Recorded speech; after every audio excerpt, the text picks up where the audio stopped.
I don't even have the pictures up yet. I don't even have the title of the campaign up yet. What am I doing with my life, guys? Boo this man.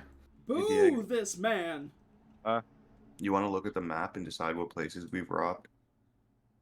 Yeah.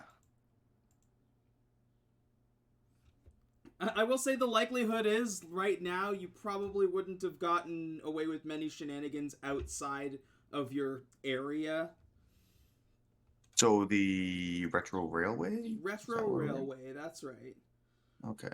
So can we make up some shit in the Retro Railway? I can't Yeah, fucking talk. Retro Railway, Dillinger's Toys, because the train runs between Retro Railway and Dillinger's Toys. Maybe caused some trouble at Poundland or tried to cause some trouble at Club Jazz. We'll go through all that shortly. Right God now, damn it, Adam. Who the fuck laughed? Was it you, Kel? Fuck you. Fuck you. Ruh-roh, Raggy. Retro Railway. Ree. Fucking mush mouth over here, man. oh, and my internet's being stupid. We love that. You still sound just as beautiful, BHG. That's good. It's being stupid in the way that the upload is being stupid right now, which I fucking hate, because, you know, we pay for that shit. Yeah. But, instances of copyrighted audio were identified in your recent VODs? Who cares? You don't pay me enough to give a shit, Twitch. Honestly. Okay. I'm doing this real quick, but I wanted to at least get the stream active and going so people can kind of just jump in. For those of you who are joining us for the first time as players, welcome to another wonderful season of Tinypunk. I've done 2 versions of this campaign previously. Technically, we're kind of in the same like setting as we are in the same city, just far in the future, because the last time we were at the table in a Tinypunk campaign, it was in 2023 or 2022. I don't know. Campaigns run super long, so.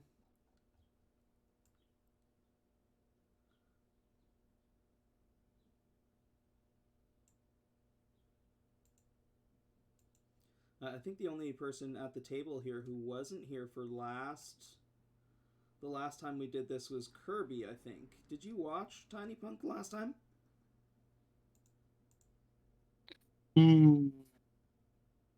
I think so. Buddha was in the campaign, and there was like stuff happening on a tree. Oh, that was season 1. That was the very first. That was the first time. campaign. Yeah. Okay, that was a long time ago then. Yeah. So I watched. I think Talking with Adam has been in all 3 seasons now, which is crazy. He's a season regular. He is a season regular, yeah. The first season he played a Game Boy named GB that was a cleric. Yep. Worship humans because they gave me batteries. Yep. Wow. And I rolled a 5 on a stat, so I put it in charisma, and I just went around being like, you know, humans control everything, right? You should probably like, you know, your mom died because you didn't appreciate humans enough. So do that more, and maybe next time your mom won't die. Just full conservative asshole. Like, religious conservative asshole. But not quite. I honestly liked GB. He was one of my more favorite characters from that campaign.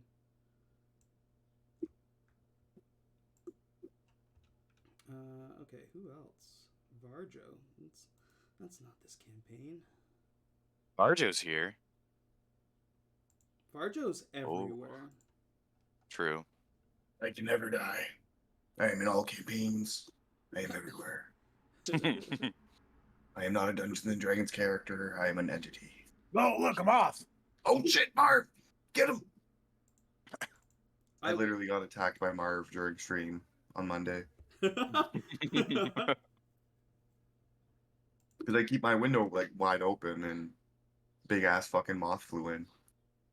He was just checking on you. If you're watching at home and you have no idea what we're talking about, head on over to my YouTube and watch every single session of Hijinks in Barovia / Hasseldama, because all of them were incredible. Every time I do like try to watch through old episodes, I find myself laughing to the point where I pee or hurl. Or both. They are. They got some bangers. There are some bangers, absolutely. Okay, got Smoking Joe. Who do we still need? Okay, cool. Sorry that this is taking so long, guys. We're almost done here. Oh, my brain! Oh, God! Thank you so much for the resub. That was so loud in my ears. I appreciate you so much. Get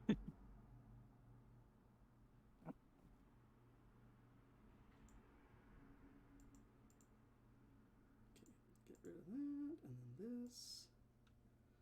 We'll change to Where are you?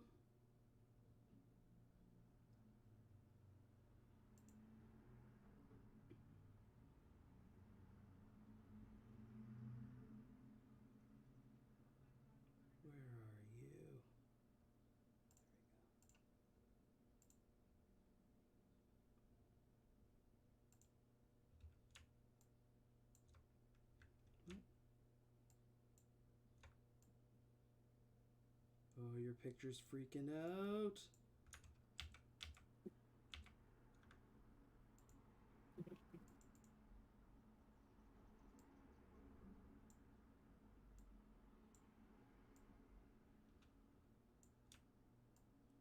Oh my god, Jodo, what is this picture? What is happening?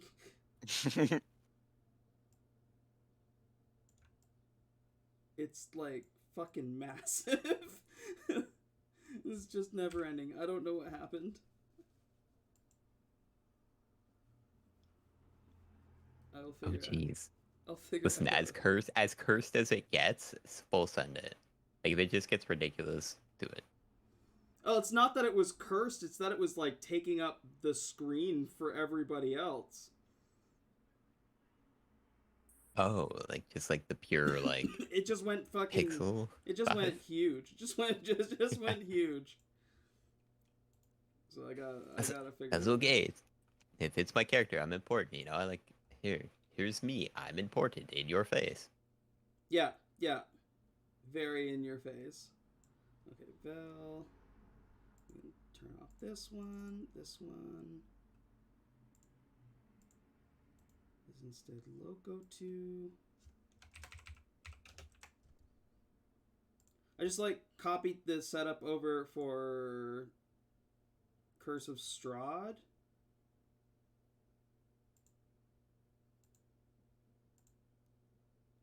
So like most everything was set up. It was just like redoing the labels and stuff like that was taking so much time in the images. And of course, like I said, it was very last minute. Where's Wild Wes? Thank you. Sorry. Oh God. The flarpening begins. The flarpening. Oh, the flarpening. I'm so fucking stoked. I have been, like, as I've been working on this, the one thing I've been looking forward to most is fucking Countess Flarp. And All right, guys. I'm heading out.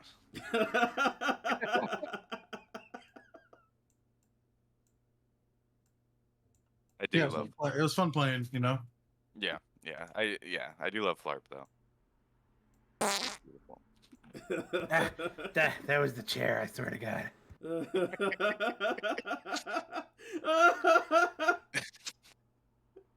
Oh, You sure about that? Yeah, I'm pretty sure.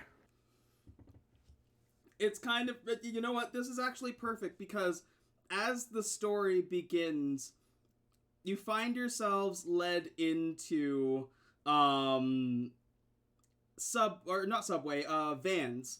Vans originally being a shoe store has been converted into a shoebox motel / like conference meeting area that anybody can use from any faction, or even if they're factionless.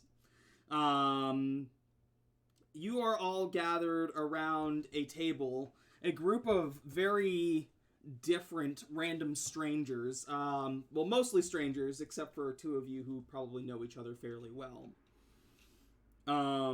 Let's bring you to the conference room to start.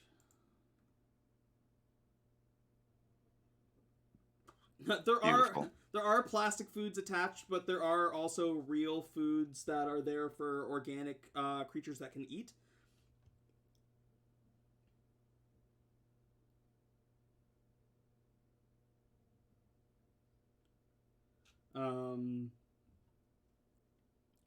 You're waiting for a small bit of time, and it gives you a moment to reflect on the mall. This mall's been around for a very long time, and some of you more than others have watched it evolve from a bustling area where some of you were toys or creatures hiding away from humans, to an almost completely automated center where there wasn't a requirement for workers anymore, to just an empty kind of like vacant space that was eventually abandoned. Flarp, you would kind of know the most history about this, having been somebody who, or like a creature remaining in the town for as long as you have. The last we saw you, Flarp, as kind of like a preamble. The last time we saw you, you were much smaller, and you had just taken down one of the factories of Flarp Industries. We'll start with you, Flarp. Where have you kind of come since then? And what kind of finds you at this table? How did you find your way to, like, the mall, basically? Well, after taking down Flarp Industries, TM, I made my way to the closest building I could find, and I just was so depressed that I just started binge eating, and I had to get with the techies because I let myself go. Sorry, let myself go a little bit, and yeah, I'm not handicapped. I'm handicapable, and yeah, good times. Okay. There's no way I can talk like that for like 2 hours straight. Oh my word. It's Flarp for everybody. Huh.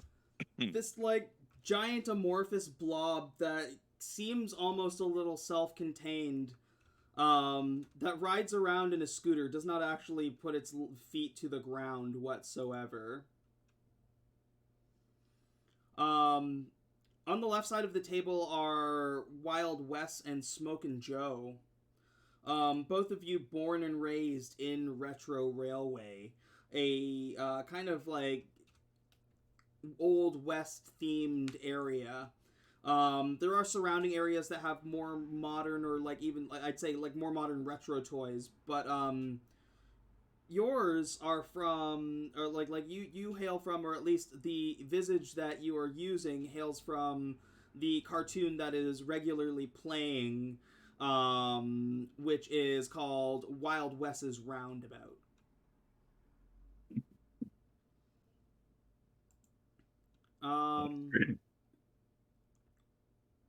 What is a little fact about Wild West and Smokin' Joe as a duo? Ooh, that's a good one.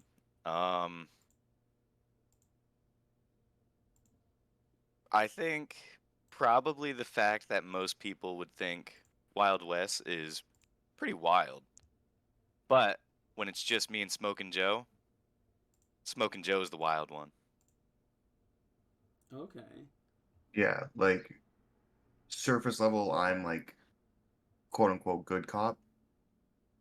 Taming people like, oh, you want to watch out for that Wild West there. He's completely wild. But then afterwards, when we're like, it's just us, Wes is more like, we probably shouldn't have shot all those people in the face. Yeah. Okay. Very, very cool-headed despite his wild nature.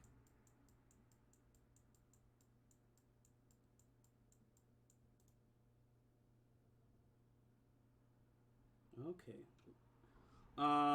So you kind of like, depending on the group you're in, kind of like reverse roles, in that kind of like good cop, bad cop. Yeah, like alone or in like a group we're comfortable with, will kind of turn off the act. Okay. Yeah. Most of the act is me saying like, "Oh, you better do what we say, or Wild West will shoot you," because he's so fucking wild, and then he does wild shit. As Like this, and I spin my gun around my finger. like Pretty that time wild. or the time you detached that rail cart and like 20 people went careening off the side. Hey, we don't talk about that one, friend. That was pretty wild, though.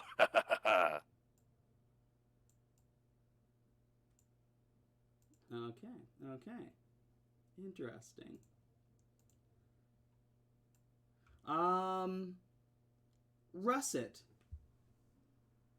Probably one of the stranger creatures of the group. What are you? He is a Mr. Potato Head. Over time, he like started as just like out of the box Mr. Potato Head, but surviving through the mall, bouncing between the factions as like a tinkerer, healer, kind of like as soon as his usage was up, they threw him away. So like he had to fashion a different kind of arms, like a bolt there. Might see like a crack in his potato shell.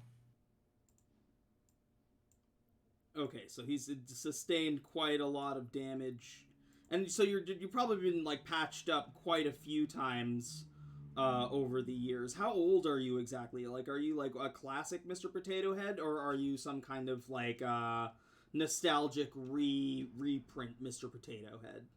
Oh yeah, I've been like a nostalgic reprint, probably like 30 years, 40, 50. Okay, cool. Like just surviving. He's got like tape all over him. They got some cracks in the potato shell. Yeah, 2077 is the near future, so I mean, it'd be very easy still to be able to obtain retro toys or see them in some kind of cycle like that. And the disenfranchised Pikachu. All right, I see him sorry, continue. smoking a cigarette in the picture here. It is definitely a blunt. It's a blunt? Okay. Yeah. Proper cigar filled with weed, all times. Little tiny Dixie cup full of whiskey. Beautiful. As we're all at chairs right now, he's actually at the very, very edge of his seat, struggling to rest his feet on the table, but he's too small to really make it happen. He takes a sharp inhale, looking around at those around him. Pikachu. Oh, sorry about that. What the fuck are you doing here? Why do you need me? I was busy chewing on fucking power cables. It's a mysterious circumstance for all of you, because while you find yourselves at this table, all of you received the same mysterious invitation. It called you capable and above anyone else in your separate factions. Only signed Captain Zero. You were all called here. Spider-Man welcomed and ushered you into the conference room, but also did not explain anything further than that. Thank you, Spike. As you're all kind of like taking in each other and your surroundings, and after a time of waiting and sitting in this room with each other, a doll comes through the door.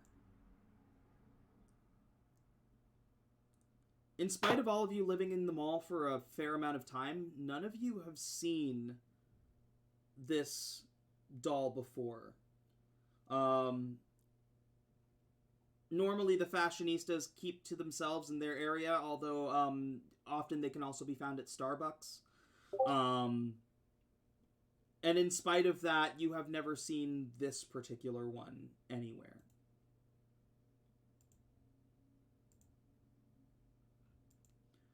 Clad in kind of like army gear, she walks behind Russet, staring down at all of you, and says, "I'm glad you could all make it, and welcome. I'm Captain Zero, and I have called you here because I think you can accomplish something that most others couldn't. But only if you are able to use your skills effectively together. There was a time that this mall was united. There weren't separate factions. There were no townies. There was no Old West Brigade. It was all of us. No territory, just we all lived together. It was a better time. We all seemingly live at peace now with the way the factions are, but there are some that want to move faster and start to take over this place. And I'm gonna be honest, I don't care whose hands they end up in as long as they are not those vying for it now. And so instead, I am tasking all of you to do so instead. I'm going to give each of you 25 bits up front with the promise of thousands potentially if you complete this. Your goal and mission, if you as a group choose to accept it, is to unite, or if you so choose, overthrow the 5 factions. Take them for yourselves, take the territory for yourselves, and reunite them all. Any questions? I'll try to raise my paw in an obvious way. There aren't any rules or restrictions on how we do this, are they? The only rule is that you never saw me. Understood. How you decide to accomplish this goal is completely up to you. I have no say in it beyond setting you on this path. She pulls out like a satchel and pours a bag of bits on the table. Bits being melted down. It's like melted down plastic and materials that have been formed into small coins, and that have been etched with a just like a dollar symbol. There is enough there for 25 for each of you, so you can divide that. You can add it on your character sheets, 25 bits. She says that should be more than enough to get you started. You can go and get yourself better prepared. Additionally, I would recommend checking out some of the neutral zones that are close by. Obtaining treasure in those zones can be dangerous, but we've heard that a lot has come out of them for those who have managed to get out.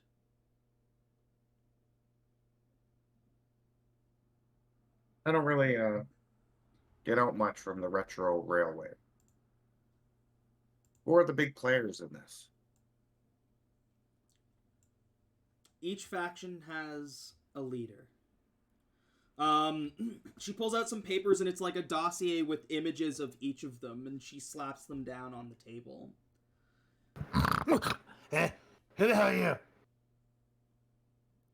you? Somebody want to fill him in when we're done here? No, not really. Sorry, I was taking a little nap. Flarp, there's a pile of money just sitting in front of you on the table.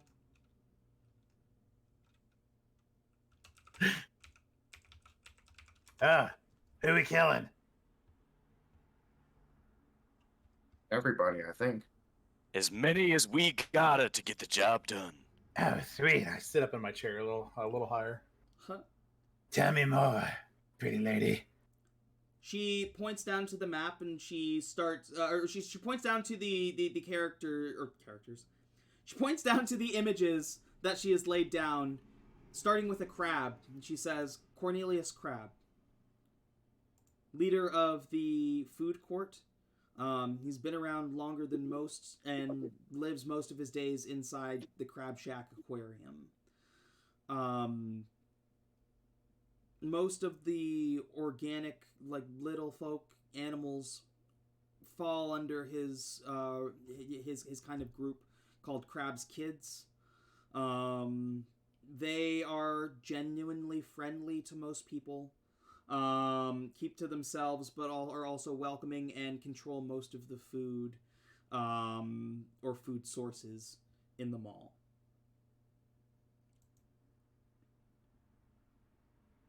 Over in the circuit source, in the eastern side of the mall, you have the Emo AI. Has built quite a little army for himself using the 3D printing, or like the printing room, which was like a 3D printing area. They will work with people as far as technology goes, but are otherwise a faction that keeps to themselves, and is one that I've suspected are wanting to start to spread their influence. I would be very cautious of how you deal with them. In Cloud 9, you have the Townies, led by Tom Nook. That's where the General Hospital is. In Cloud, I think it's Cloud, yeah. In Cloud Town, they basically have small establishments within Cloud Town. So I think it's about 50 different villages of small groups of like plush toys. There are some little folk that live there as well. Very cushy community. Tom is a opportunist. The best way to speak to him is going to be with your wallet.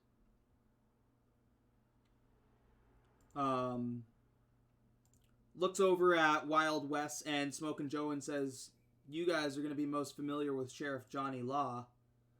He's been leading the Old West Brigade since its inception within the Retro Railway. A fairly stern man. He can be fair, but I'm sure as those two have learned, if you cause trouble, you're going to get trouble back from him in return." I slammed my fist on the table. He shot my big toe off. I lean back in my chair with my arms crossed. Oh, we know all about the law. It's been on our tail for quite a while. Oh, maybe now's your chance to get back. Some sweet revenge sound good to you, Smokin' Joe? Oh, well, let's not do anything wild. Oh, you're talking to the wrong man then, partner. She walks over and like snatches the blunt out of Pikachu's hands and starts smoking it. It's the last one. And the one that I didn't want to involve myself too much in. I don't care what kind of blood you get out of the others. This one, I don't want her alive. Skipper. Leader of the fashionistas and Queen Bee of that entire grouping. They all listen to her, every single one. And I guarantee you she is the other one that's going to be making a big power play to try and take over this place. You can't allow that.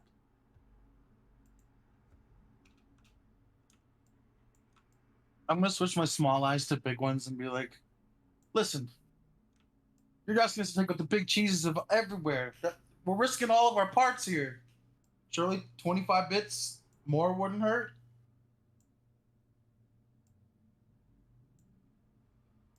That sounds reasonable to me. And I'll keep my lips extra sealed. I'm gonna take my mouth right off and put it in like my compartment. Oh god, that is so fucking disgusting. She looks. You're one to talk. Russet, go ahead and give me an intellect roll.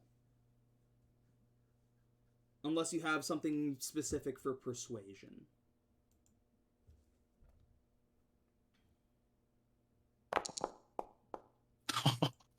No. Difficulty 2. She looks and she says 25 bits per person is more than reasonable, especially since the result is you all running this joint. Just shakes his head. Since Flarp's older than all of these guys, Flarp's just gonna like put his little like nasty hand out and wave it like, no, we need more. Like he's doing a Jedi mind trick. Flarp, go ahead and give me an intellect roll. Can I give him an asset because I'm trained in social interactions?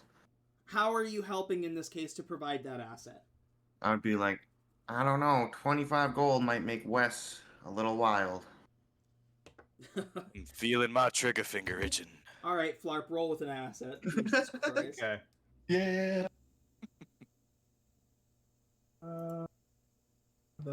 Asset 1. Yes, sir. Roll. Oh my god. What do you want your minor effect to be on that? Is it just more money? Yeah, just more money. She reaches into another satchel and she's like, I wasn't going to pull out of my personal savings, but I will give you another 10 each up front now. And if you bring me Skipper's head and can find me to bring it to me, then I'll give you each another 100. How's that sound? I like the way you like dead people. Not dead people, just one. She like grits her teeth. She like full on she's already stolen your blunt. She smokes it down to nothing and like flicks it into one of the plastic cups. She's like, you've got your assignment, you've got your money. If you find me again, we'll talk. And with her talking about like Skipper specifically, do I detect like any like specific animosity towards us? Like I won't even make you roll maybe for it. like insight? Absolutely. You won't even need to roll an insight here. You, especially being a very intuitive person, she is seething when she talks about Skipper.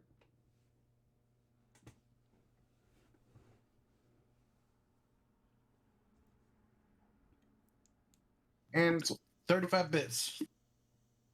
before you take off, She's like at the door. She turns. what's your stake in all this? I'd rather see a ragtag group like yours succeed than Skipper and her ilk. The whole mall will be better off if it's more united. And to do that, you have to bring down the factions. Get them on your side or don't. I don't care how you do it. But I hope that I can count on all of you to get the job done. Oh, me and Smoke and Joe always get a job done. Me and Smoke and Joe always get a job done. Yeah. Now. We appreciate your offer, and we will be sure to do this for all the justified reasons that you're saying. She nods and smirks and she's like, oh, I'm sure you will. And she leaves. Just based on that interaction, can I roll my lie detection or social interactions to see if this is mostly just based on revenge. Sure. She just hates Skipper. All this stuff she's saying about how she wants like everybody to get along, blah blah blah blah blah. Like this is mostly about revenge on Skipper. Give it a roll. All right. Terrible. Difficulty 2, yeah. You're not like she's obviously got something against Skipper, but it seems fairly genuine that she wants good to come from this as well. I don't like her. Some twisted form of good.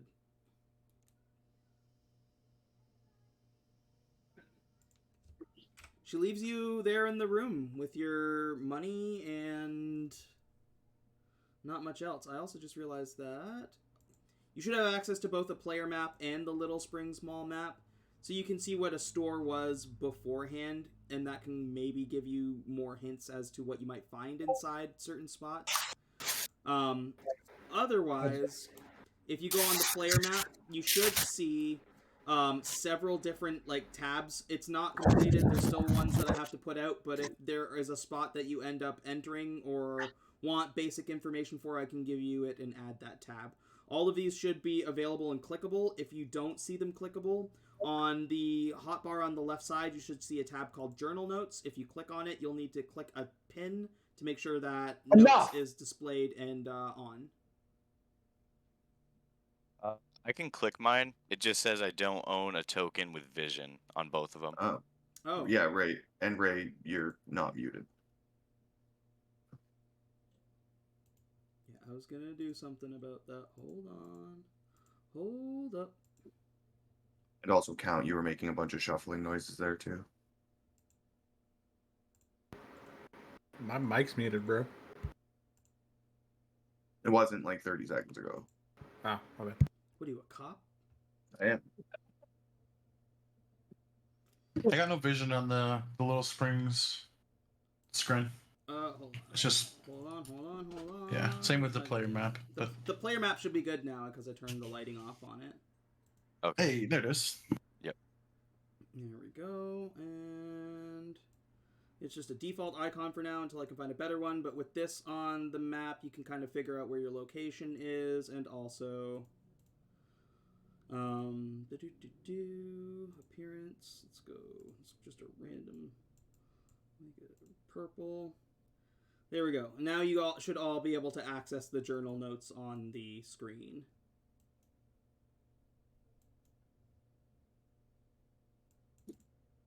Can you do that?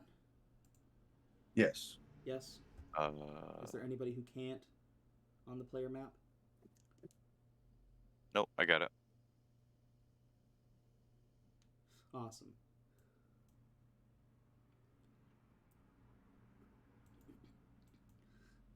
Now, traveling between shop areas, because you're small, it does take a little bit of time, about 5-10 minutes, give or take, between areas. The shops in the hub are closer jammed together, so it's about 5 minutes to travel between each. But inside the mall, they're a little bit spaced out, so you're looking at about a 10-minute journey between each zone or spot. Starting off at the hub, you are still in the conference room.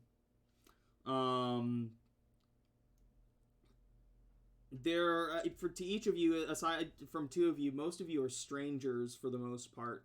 Maybe have seen each other in passing, but I don't imagine you've interacted before today.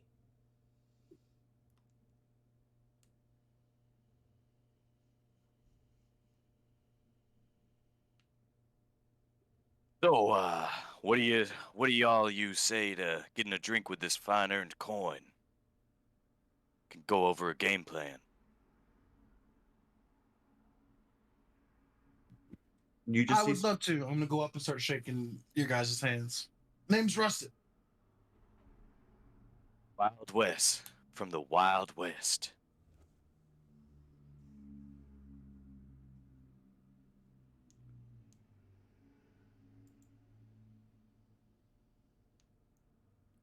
I'm smoking Joe.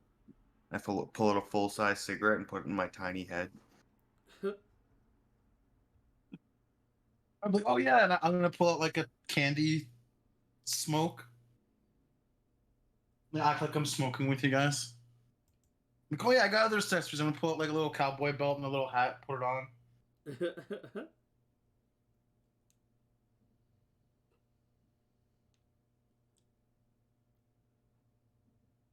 Now, I don't think I've ever really worked with anybody who wasn't made of plastic.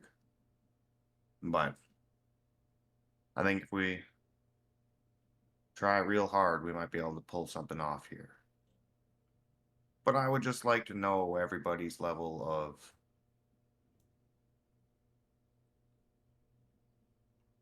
law.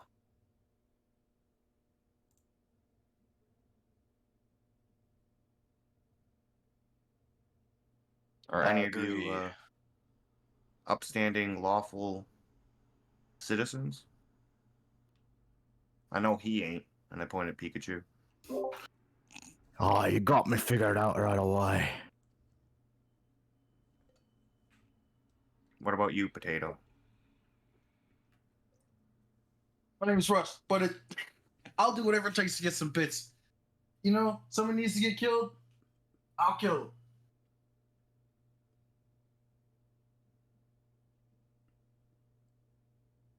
Oh, yeah.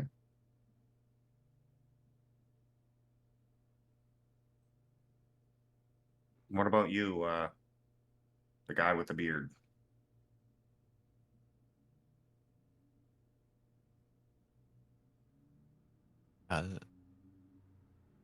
In terms of law, there is no law that can hold me back. I will do everything and anything that it takes.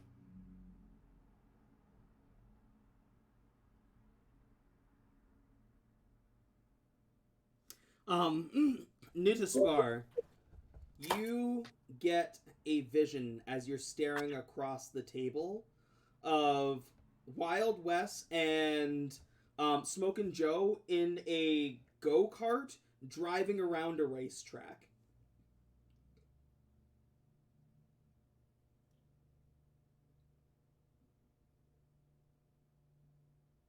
Is there anything about the... Is there anything that sticks out, or is it just specifically that? The focus is on them, but you do see that there are other like they look like different race car drivers, and they're each driving these little carts. But you can't make out much about them because the vision is focused specifically on Wes and Joe.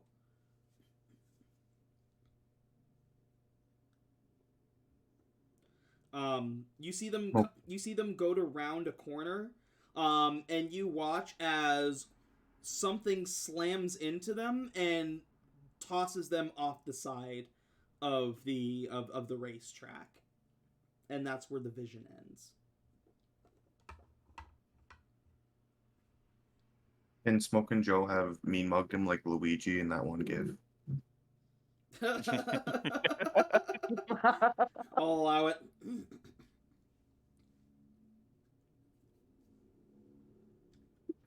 I guess I'll look at them and be like, ah. And I'll get like this big creepy grin across my face and be like, I see that you have been wronged as well. The forces tell me that somebody did you dirty. Perhaps a go-kart race that went awry? Wild West and Smokin' Joe, you have never ridden go-karts before. What the hell are you talking about? We ain't never been in a go-kart race before. No. We definitely have. What are you talking about? I like lean in just to Wild West. If he thinks he wants to be special and psychic or something, we should play into that and let him see where it goes.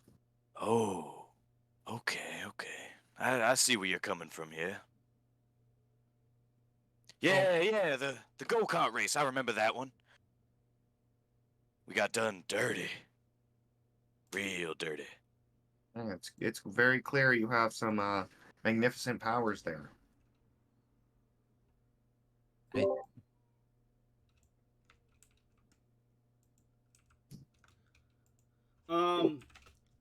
Sitting on the table, you realize that Captain Zero left her bag behind, and it appears that there's something inside.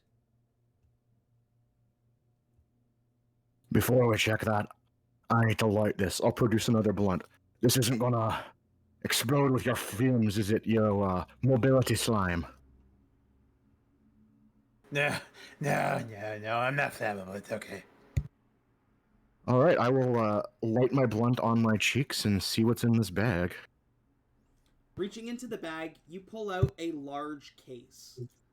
When you open the case, there are 6 syringes filled with a purple goop or some kind of purple liquid with the label Flarp Industries on the side. Son of a bitch. There are 2 that are labeled Strength, 2 that are labeled Intelligence, and 2 that are labeled Dexterity.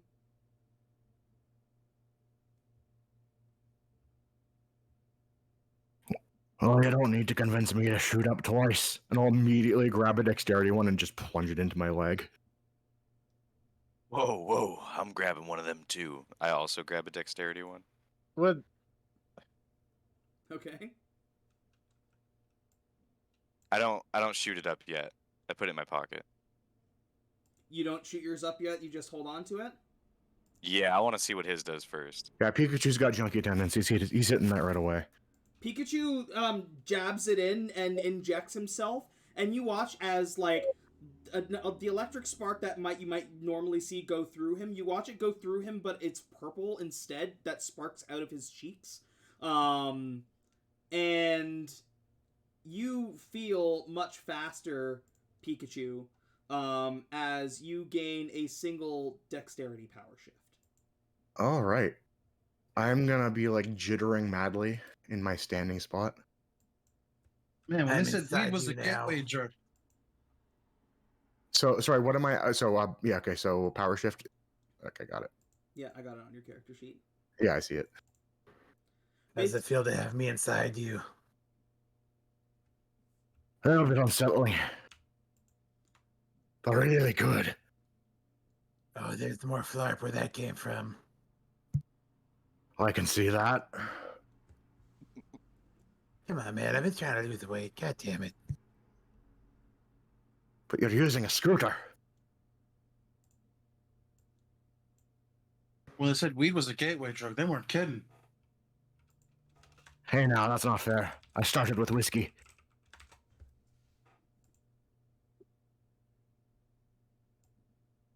Here we go. So do you take the other one, or do you still hold on to that for now?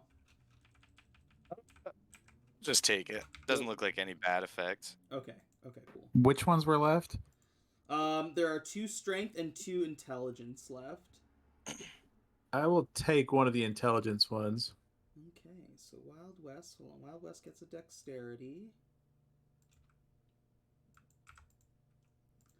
For those new to Cypher, what a power shift is going to basically give you an asset when you're doing particular things. So if you're doing any kind of an acrobatic style roll, your initiative, your movement, or speed defense are all like you get like a boost on your roll for those. Oh, okay. So it's not like is it a one-time use type deal or no? No, this is a permanent effect that you have now for any time you use those kind of rolls. Okay. For anyone Cool. who doesn't really know, power shifts are like huge in Cypher. That's pretty fucking dope. Okay. Does anybody use strength? Because we got 2 strength ones, right? Who used the other intelligence? I know Flarp did. Oh, there's another intelligence. I'll use it if You'll use the nobody else is taking it. You'll use the Yeah. second intelligence? Yeah. Okay.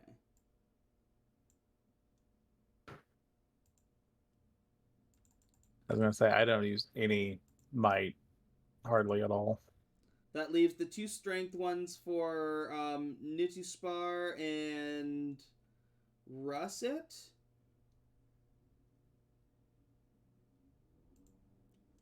Yeah, I'll take the strength one. Yeah.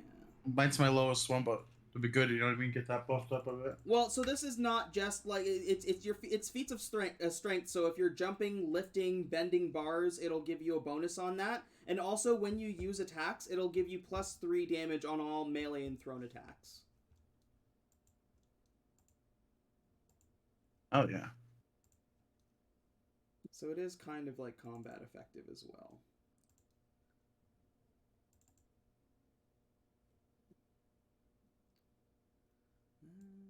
Strength. I take out my armhole and just stick the needle in there and then juice up. Yeah, you all like get this like flow of this like strange purple liquid through you, and you all feel yourselves invigorated as you're a little bit stronger or faster or smarter. I'm feeling pretty wild after that one.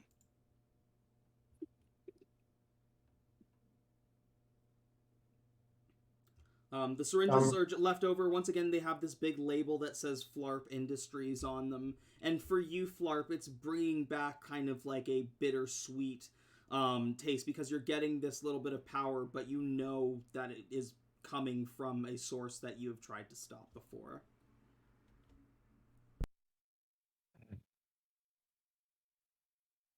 You can't beat him, join him, I guess.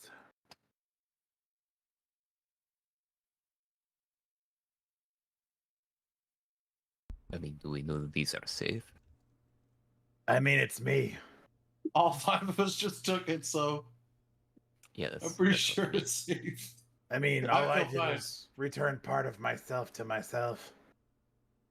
I'm inside all of you now. That's disgusting. Yeah. I'm not real fond about being in you either. It was a dark time Interesting. back then. I'm gonna pocket mine. You're I'm not. not gonna use it. You're not going to use yours. Okay, hold on. Correct. Oh, it's It's a always dark time now. It's always you, Joda. I feel like, yeah, I feel like my curiosity will like stop me from taking it just to see what it does to other people first. Also could be useful in the future, but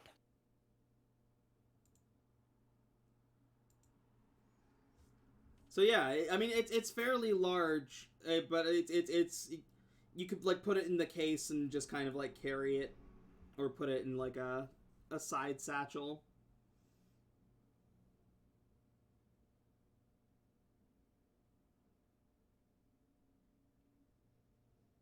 Everybody else is kind of like tweaking out, just getting all juiced out at the table.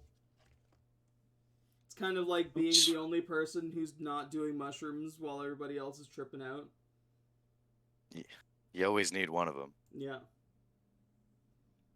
Russ is Yeah, just who gonna needs a switch his TripAdvisor? arms.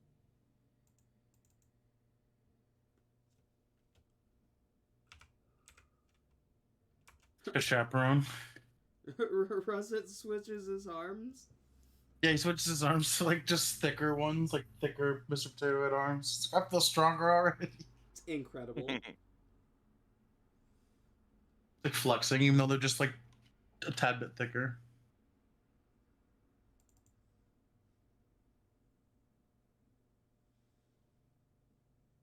All right, so we're going to get a drink first. Oh, Wild Wes is always down for a little bit of wild time. Flarp, I'd like to offer you a GM intrusion. I'm listening. So how an intrusion works is you can accept it and you can gain an experience and give an experience to somebody else, or you can decline by spending an experience.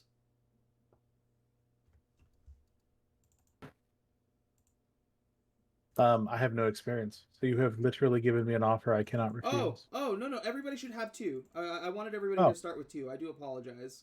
Everybody give yourselves 2 experience. Hell yeah. Because you do have the opportunity to refuse. I didn't want to put you in a no-win scenario here. Flarp accepts though. Flarp accepts. Go ahead and click accept, and go ahead and decide who you're going to give a point to. Disenfranchised Pikachu. Flarp. Oh, it didn't even let me pick, but that works. Really? Yeah, I hit accept, and it just automatically went to him. That's weird. It should. Just let you pick who you give to. I probably would XP. have. I probably would have rolled for it anyway. That's fair. I will have to look into that because it shouldn't do that. It should give you the option between your other teammates. We'll see. We'll see the next time I do an intrusion. For this one here, you, Flarp, are the only one that feels gross. For the next couple scenes, at the very least, until you start to like integrate with it better, you're gonna get a hindrance on your rolls. Okay. You just feel icky.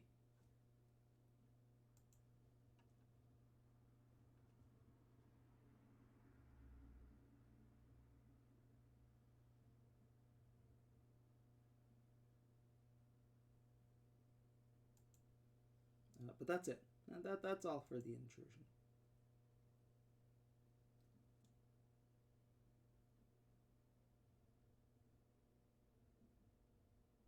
Okay, someone said drinks. Let's go get drinks.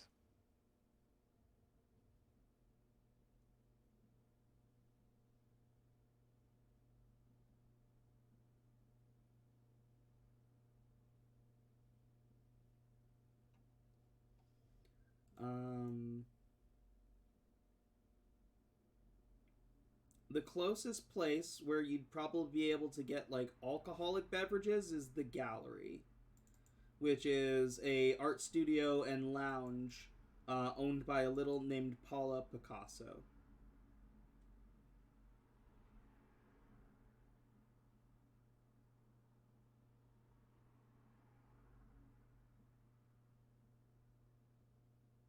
Everybody cool with the gallery? Yeehaw. Yeehaw. Yeehaw. Let's do it. I'll have the little cowboy hat on. 1 second. They don't let me in if I'm carrying this. I'll chug my glass of whiskey and then like hide it like in hammer space under my armpit. Just vanishes. Yeah. You come out into the street. Right across from Vans is Tokyo Smoke. You see this nice, like, just black and red sleek sign. You can't really see in. It has, like, kind of like a private entrance. Like, anybody can walk in, but it's like a frosted window so that you can't see inside. There are several vacant spots around this area. You can see that they're kind of like caved-in stores that have kind of formed into their own little caves or kind of dungeons that people try to go into for glory and riches. And you can actually see that there are small groups of like mixed, like whether it be like stuffed toys, action figures, littles, like which are like little people, all kind of gathered around these cave entrances, throwing down money as if they're like betting on the next person who's going to come out. Ahead towards like where you're moving to the gallery, there is a subway. It is very much left as is. Again, in the future now, everything is very much automated, so it's been created to be self-sustaining. It either grows its own food or recreates its own food with like a food printer. It's a subway is a gathering spot. It's also a bed and breakfast, like the lower spot where human tables would have been. They've been built out into like little kind of like mini cottages. That you can see that the chef who works there is actually kind of delivering little sandwiches. He's a little rat with a chef's hat named Pepito. Oh. An inch long sounds mighty good right now. I don't trust that guy. He never knows what I'm talking about when I want a chip, buddy. Further along, it. as you head That's far towards anyway. Further along as you head towards the gallery on the right side, you also see a Starbucks. Again, very much intact the way it was. This being also a self-sustained cafe. There's all kinds of like more glamorous people. Like you see several of the fashionistas, which are like the doll faction here, sitting and drinking coffees and chatting with each other. You see a couple stuffed toys at another table, and the tables have kind of been repurposed again to like be able to accommodate small like groups of small things. Across the way, you are entering into the gallery, which is a big. It used to be a Curry's art supply store that has been kind of turned into a art studio and lounge. With big open walls that people can just come in and just paint whatever they want on a free space. You can get coffee or alcoholic beverages. There's usually like a small band playing like some kind of like soft like jazz or folk music. And you will often see Paula on a wall painting.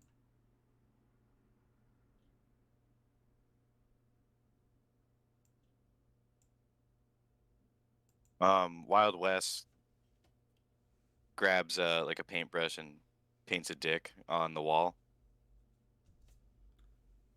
and then he walks over. You're doing a thing. You're gonna paint a dick on the wall. Are you trying Yes. to be artsy about it, or are you just trying to Yeah, fuck around? no, it's very artistic. You're actually trying to put some effort into this dick. Yeah. Okay. So what I need from you then, Wild Wes, we're gonna call it a speed task. So you're just gonna Okay. roll speed. Yep. You can apply levels of effort if you like. You have one level of effort that you can apply right now. Okay.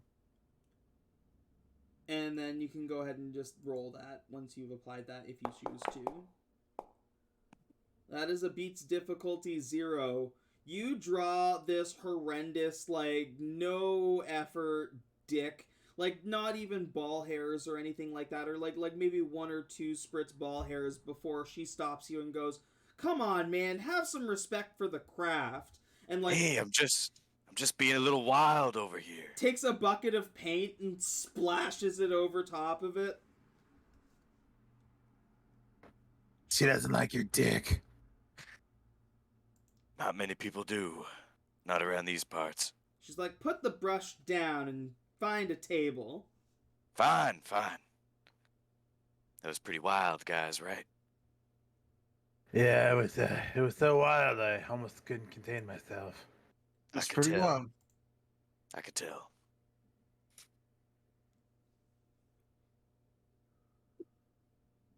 So, during the entire time from where we were to the gallery, I'm off to the side, like, mumbling to myself. Because he was like, one person said yes, they've been in a go-kart, the other person has said no, so I'm just kind of like, what is happening? It's never been wrong before. Like, what's this going on? And, like, when we get into the gallery, immediately, like, I'm just mumbling to myself, and I walk over and I pick up a brush, and I start painting the scene that flooded my head. Once again, I would like a speed task, please. The better difficulty you beat, the better this painting is. And once again, you can apply a level of effort if you so choose, because you do have effort. Everyone should have effort.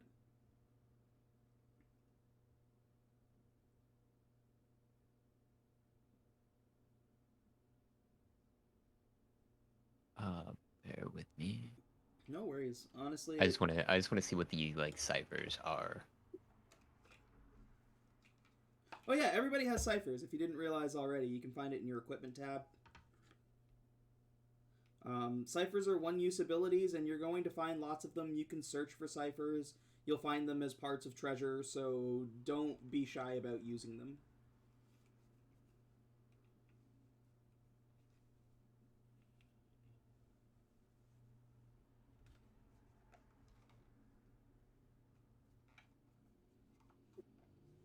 gonna start painting. Oh, he hasn't rolled it yet. He's reading his ciphers to see if he can do any stuff with his rolls. So you can go ahead and roll your speed task. Okay, I'm gonna paint what looks like battle strategies, just to kind of like map out what I'm trying to do. But really, it's just like black paint, squares, some like symbols or names. Make sense to me, but nobody else. Okay, yeah. Go ahead and give me a speed task.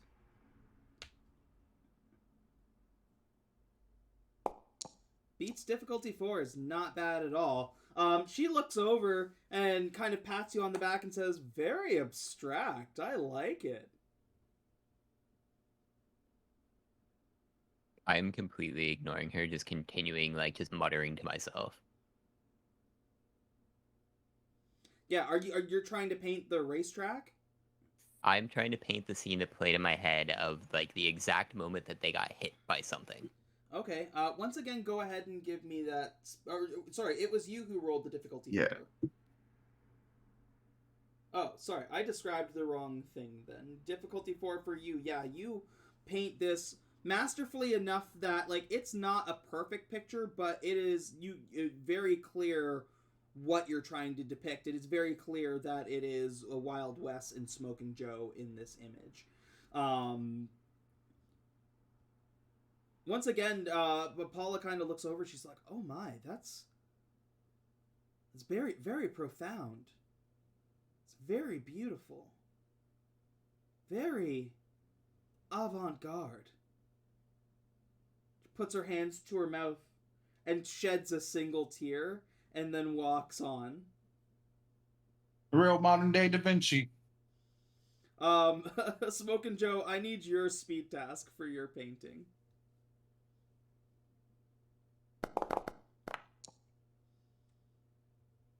You weren't really doing it for anybody else but you, so she does kind of give the same comment, but it seems half-hearted.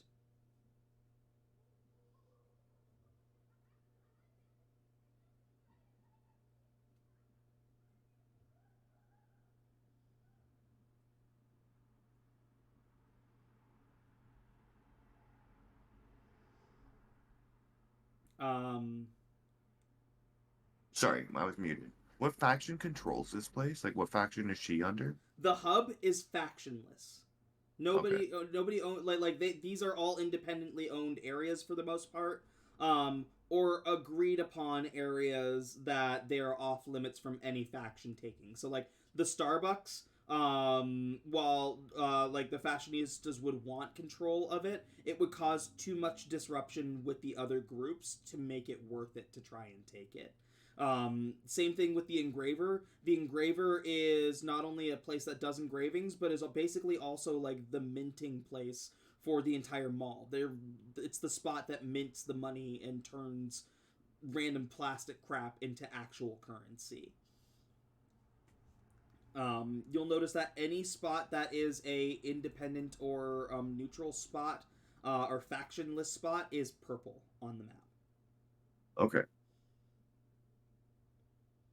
The neutral dungeon zones are black, and then any of the other ones that are owned are will have certain colors based on their faction.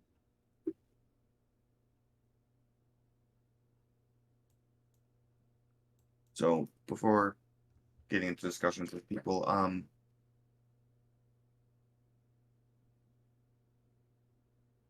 can I roll something, or maybe I would just know, or it would come to me, that which faction is the least liked, and which of the facilities owned by that faction would be the best to rob for renown? For people, like, I might be illegal, but people would more or less appreciate it. Oh, I Like, you know, that. if you rob an Apple store, it's kind of like, okay. yeah. It's a heinous crime versus a cool crime. Yeah. Rob a mom and pop shop, heinous crime. Rob fucking some multi-billion-dollar company, cool crime. Exactly. I get it. Yeah, go ahead. You can give me an intellect, and I'm actually going to say with an asset as well. Um, as somebody who is a lot more strategic in his thinking.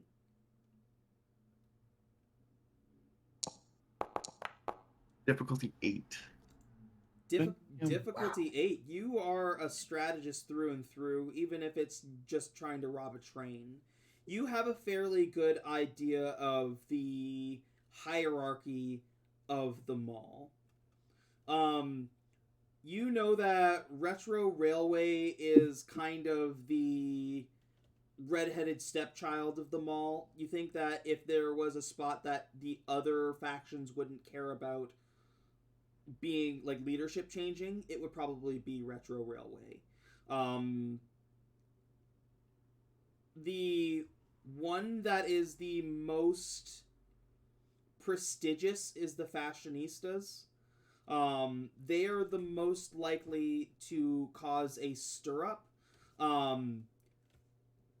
You think strategically with that difficulty 8, if you were to move too fast and take too much too fast, the Fashionistas would probably be one of the first to act to try and stop you. The faction that you would have the most difficulty going up against it with small numbers would be the code killers. So that's like the digital ones. They have like a holographic, like hard light toys, like that are basically like holographic images that can somewhat affect the area around them. There's also like a lot of the toy, like electronic toys, are hang out in that area, and you know that they're able to basically make their armies limitless by owning the printing room.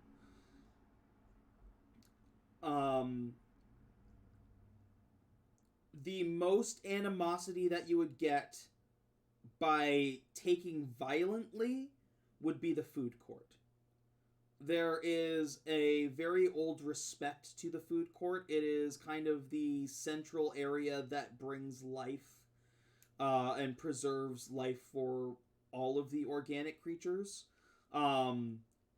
Just because there's a certain type of thing doesn't mean they aren't in a certain type of faction. Like, organics exist in all of the factions. Same thing, like, you might find some, like, stuffed toys that are part of the a part of the code killers and stuff like that, just based on kind of interactions that they may have. For instance, like a Teddy Ruxpin doll that needs constant work on its mechanical circuits would probably side with the code killers so that they have easier access to mechanics that can work on them. Or stuffed toys are more prone to be with Cloud Town because they have access to the general hospital.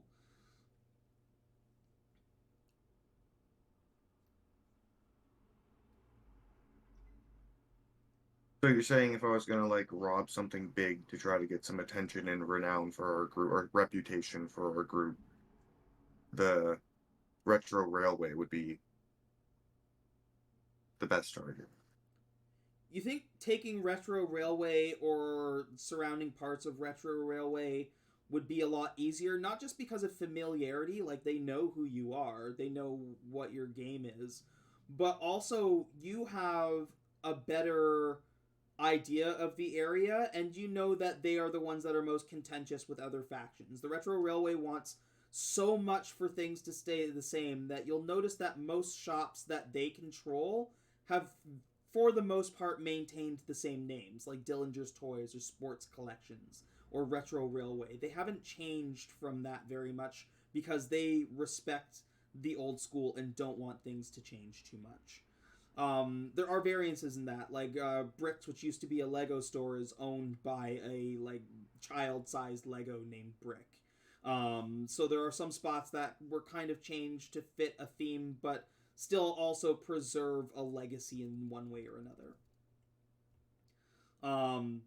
Most of the other factions want change. They want to see things evolve. They want to convert these stores into things that fit them better, and they want to, you know, especially for the factions like the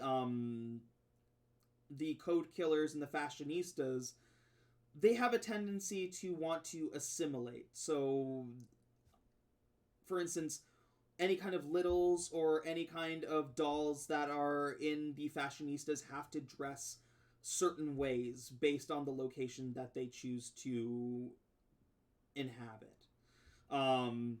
For the code killers, there has to be an emphasis somewhere in what they're doing with technology. They have to be involved in technology in some way, shape, or form. This kind of thing outside of the factionless areas exists for each area.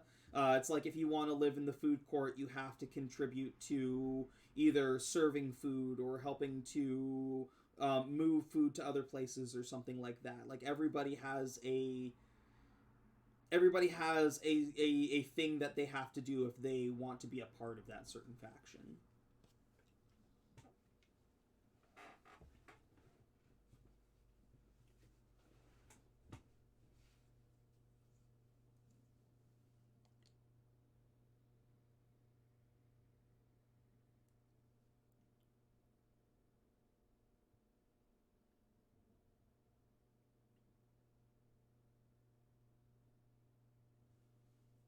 Okay. Do you have on an 18? I can give you more depending on what other questions you have. There is a lot to the hierarchy of this place. I'm more looking for like a mark, a heist, something that I can steal or destroy or go in and make a big oomph to earn some reputation for all of us. Your options as you would see them before you. You can try to move in and just start taking places for yourself and start taking territory. You could try to find... You know that, especially in neutral zones, there are rumors of powerful things existing that people have never seen before that have been used to turn the tides of territory wars. So you could explore one of these spots and maybe find something to gain an advantage. If you're looking for a direct assault, the good option, or the option that is going to cause you the least amount of trouble, is trying to take territories in Retro Railway. If you are not worried about the animosity, but you're looking for the easiest mark, then that would be the food court.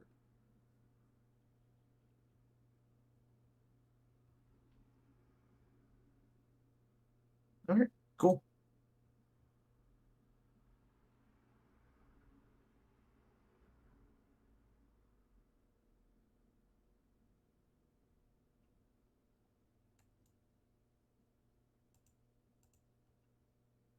Yeah, I'd reiterate all of that to the party, like, if they listen to my ramblings while I'm painting. I absolutely would be listening to your ramblings. I had actually snuck off briefly to Tokyo Smoke, and I'm currently trying to roll you a full-size joint. You snuck off to Tokyo Smoke? Just to get rolling papers. Hold on, we'll resolve that in a second then, because you're going to meet somebody. Sounds good. But Yeah, I want to roll him a full-size joint. yeah. I will make a note for all of you as well. All of these note tabs that you find on the map, when you click on them, you have full permission to be able to edit and add to these. So if you want to add your own notes or adapt it in any way, you guys can do so for any of these journal pages.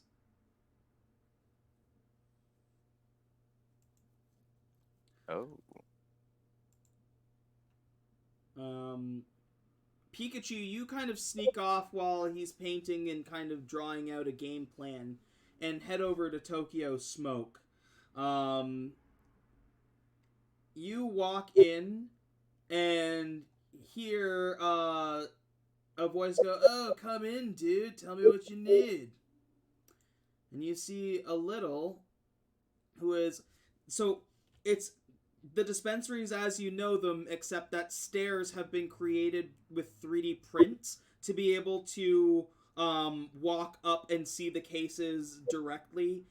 Still the same size, like the containers and stuff, so huge for like you little folk and stuff like that.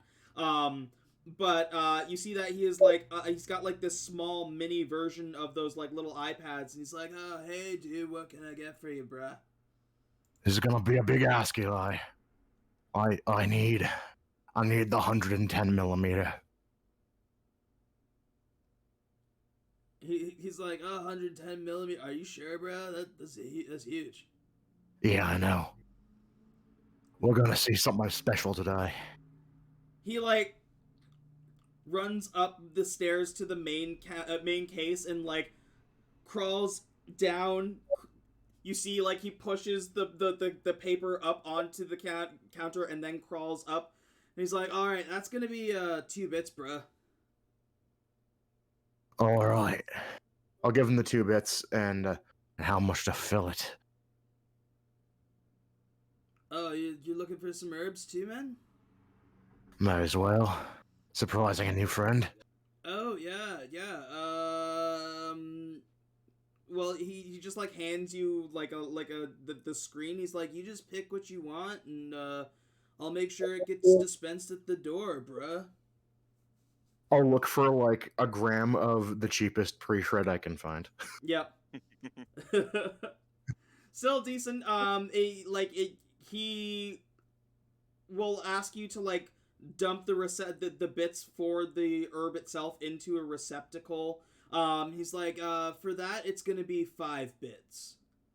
So 7 Alright. altogether. You can just put it in the container here. Good. The herb will, as soon as you go out the door, it will unlock the box so that you can grab it. All right, I will head out and grab my goods. You can add those goods to your character sheet when you have a moment. Yep, and I'm gonna start rolling it, and I'm gonna add to the weed bit of the keef from my own personal grinder. It's not just the cheap stuff. Yep. Pikachu comes back with a giant blunt.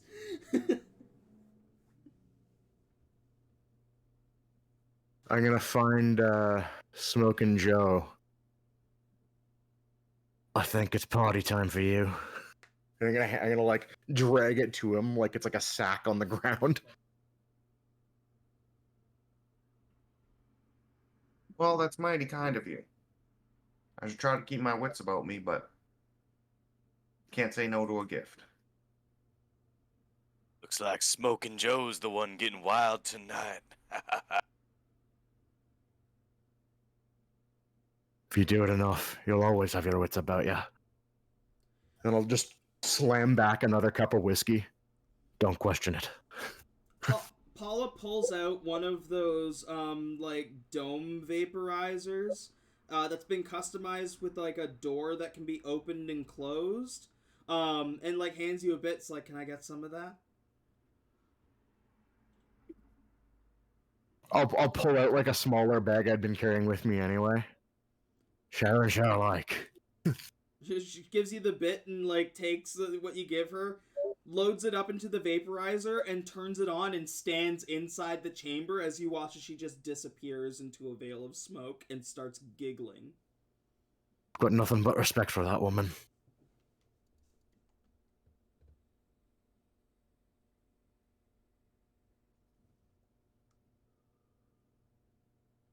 Well, this is some mighty fine tobacco. You could say that.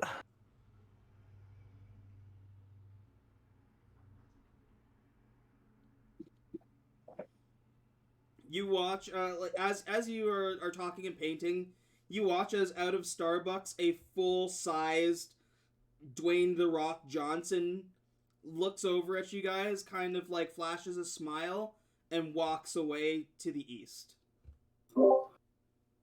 What the fuck was that? I look at my empty cup of whiskey. Are you betraying me? Not the Rock. Oh, good, it Rock wasn't just me. Johnson in the flesh. Rock the Dwayne Johnson.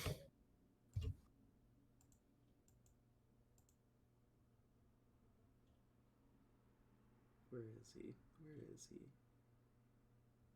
When you say full size, you mean like his size, not our size. Yeah, like his size, like it's him. Okay. like a person. Okay.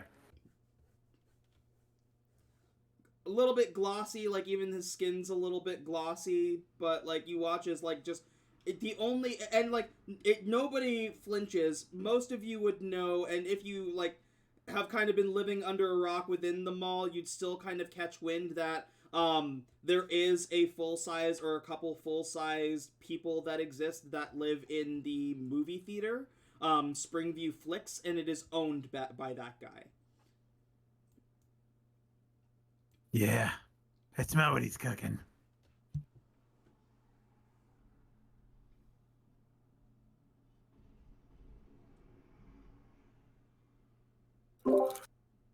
I really don't want to be stepped on.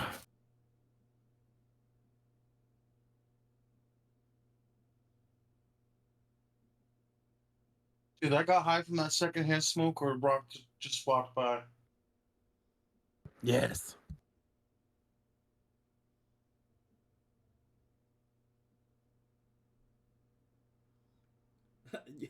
You look over at the chamber that was full of smoke, and like the smoke is now dissipated, and Paula is passed out, like sleeping inside. I'll go into the vape chamber and I'll put like a shred of an old chip bag on top of her as a blanket. It's still greasy and I know it. This is not that nice a gesture and I know that. Okay. Oh god.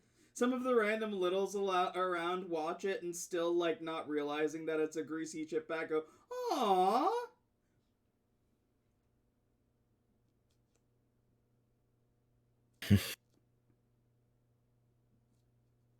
I'm gonna look around at the vaporize. I'm like, I should probably buy one of these, but I wouldn't want to carry it.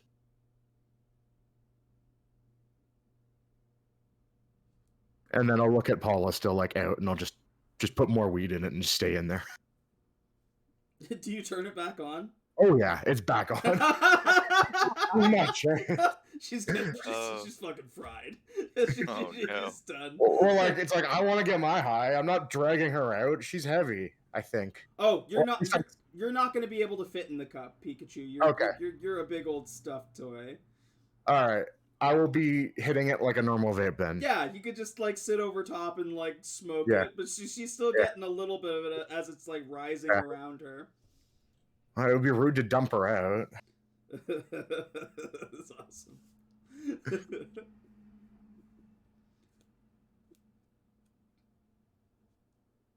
So, are any of you the planning types? Have any of you formulated any sort of strategy onto what you'd like to do? I've made a plan or two before, but they usually end at either a pub or someone getting fried. So, good time for me. I mean, I think once or twice. Thought once or twice.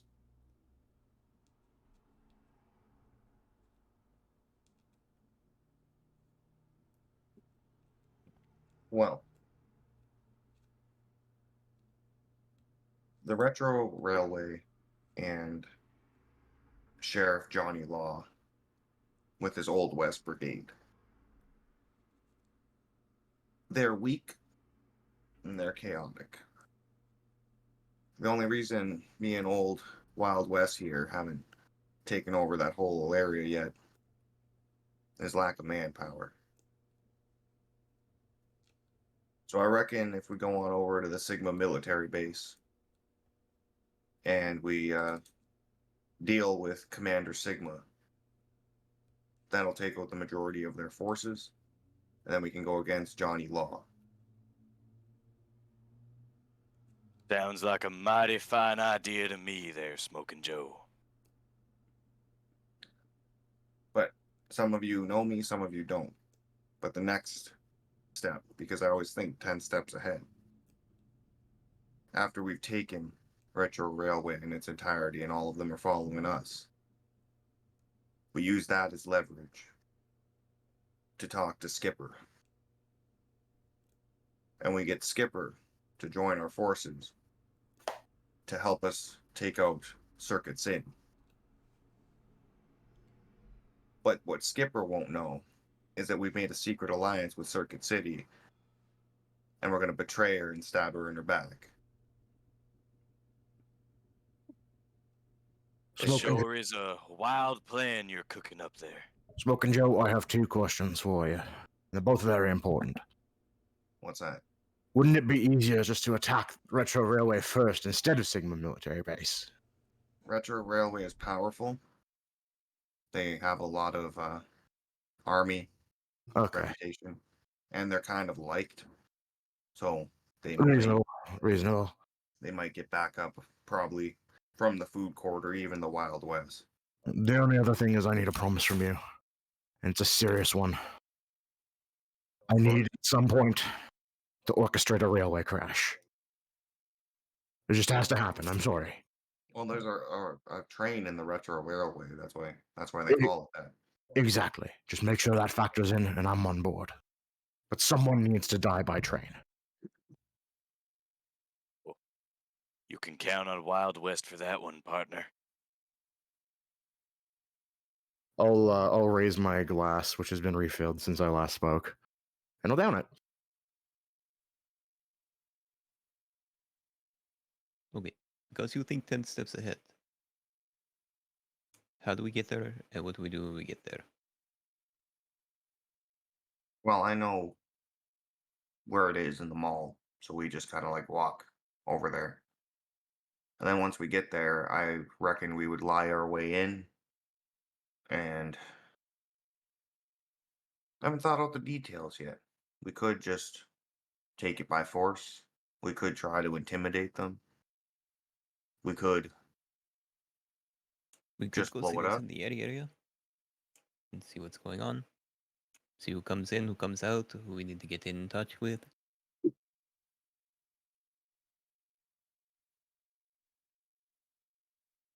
I can Also, convince are you Sigma to okay join after- us. I mean, it could be something that we could do. As some form of enticement. He's a soldier. He's not going to take bits. What if they attack us on sight? You were asking us who's honorable. Those are some honorable people, I think. I mean, we could find Everybody's got a something price, that's- Potato Man. We could find something that's of his interest. Maybe he's had his eyes on something. Someone. Are you planning Maybe on he's tired of seducing being him? under somebody else. Would, like, being from that area, I know I'm mostly in the Retro Railway, but would I know anything about the Sigma military base, me and Wes? Yes. So you,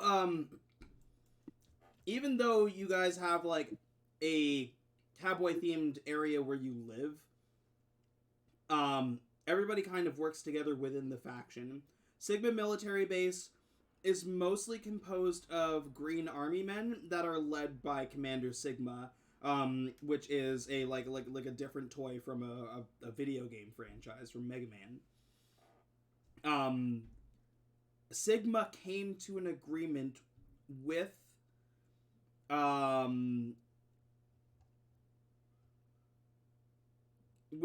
Johnny Law that as long as he used the military or used the military for good purposes, like didn't start wars with the other factions or anything like that, Sigma could do whatever he wanted on his military base, and anyone who wanted to join could from any of the toys. So you'll see maybe the occasional like G.I. Joe toy or other kinds of army men that might pop up there, but it's mostly a large faction of those green, like little green army men, a couple of tanks,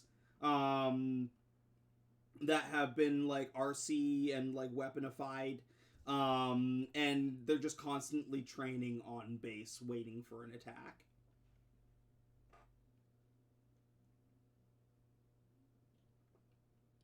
But they're allowed to exist almost as their own entity because of Johnny Law, as long as they protect the rest of the faction when needed.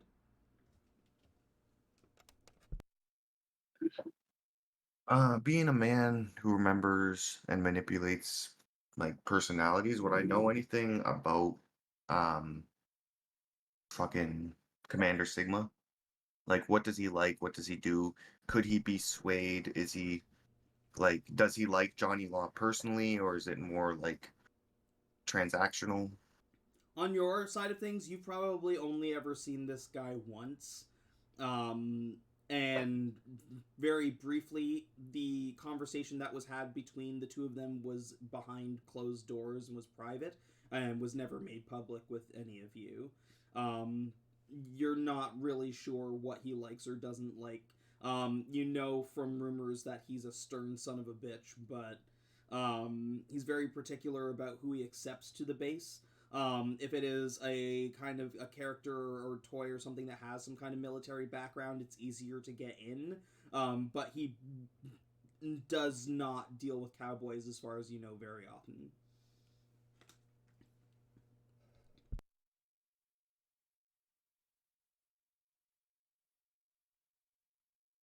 Hmm. What are you thinking, Joe? Head on approach or talk our way through this? I think we could go in there and let him choose. Does he want the exact same deal with us? That's even better because we'll pay him more? Or does he want to get wild? Oh, if he wants to get wild, he's got another thing coming to him. But you know me. Hey, I'm here for whatever plan. I'm thinking and looking at the map. You could offer him the railway after, so he cleans it out, and then Well, they we can move almost into a bigger promised spot. Pikachu he could. We already promised Pikachu he could destroy that there railway. I mean, it's a big store. I mean, You do don't need to what? destroy the entire thing. Just enough to make a little accident that we can rebuild after. I mostly just want to see a crazy crash. Reminds me of home.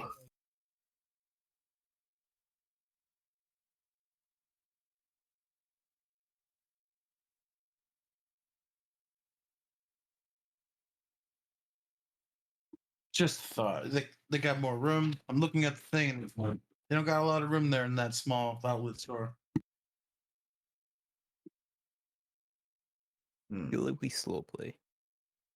Plus, I It- Why don't we mean, go it is the the area? it is the smallest owned territory. As you see it is as it is. Pretty much all the spots that aren't marked are like the food spots and the tech spots.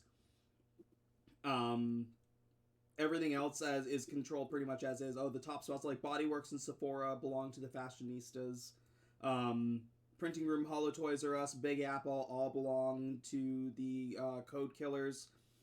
Same with Golf World and GameStop. They also own the Time Museum and Fixers. And I believe they also own the simulator. Retro Railway owns Smaugs.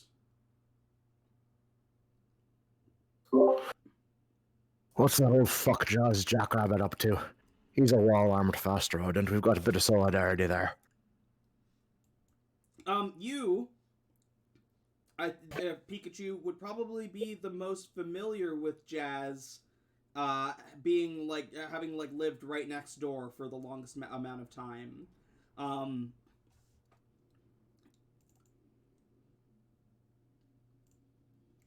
I'd say you would probably be the only one who's ever been to the club, and would know that it is very exclusive.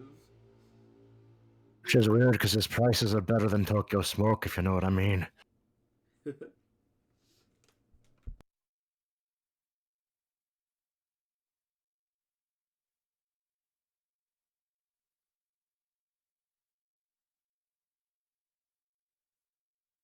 I'd want to recruit Jazz, but I'm also not the kind of person who could get into a fancy exclusive club at all.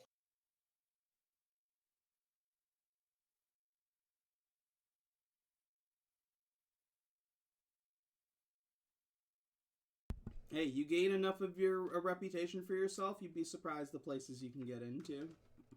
Definitely, definitely like a medium-term goal because I think I'd see eye to eye with Jazz himself.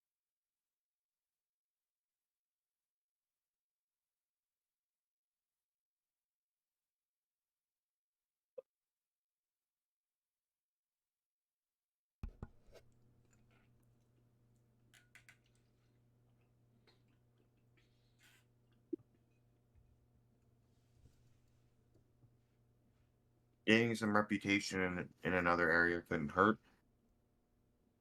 And I think Beardman over there might have a point that we might want to go scout things out first. But I don't see much of a difference. We go there, we try to get a meeting with Sergeant Sigma, and we give him option A or option B. For certain, but if we show our faces, we show our hand. If he doesn't know who we are, then we still have the opportunity of subterfuge and sabotage. Well, I don't know about you, but we do have two cowboys. An attack from Retro Railway could be problematic. Could be something staged. If it came down to it. If he doesn't know your faces, he's got no other opportunity than to think it's from there. Are you saying some kind of a false flag type deal? Something of the sort. We go, we see what happens, we see what movements come in and out. I like If the way we you think. find our way to make a big boom, we make a big boom. If it comes from the Cowboys, it comes from the Cowboys. Causes turmoil, relationships falter. It makes it that much easier for us to put our foot in the door. so you're saying we should assassinate the sergeant? No, nothing like that. We just make a little noise, a little commotion. But we go see what comes in, what comes out, so we know schedules. He's We saying go to something in the area. you set up a car bomb and you make it look like the Cowboys did it, because you're Cowboys anyway. And they blame the Cowboys, and then they start fighting the Cowboys, and that's just great for us. And then we come in. Okay. I've never said this to a group, to my gang before, but I love you guys.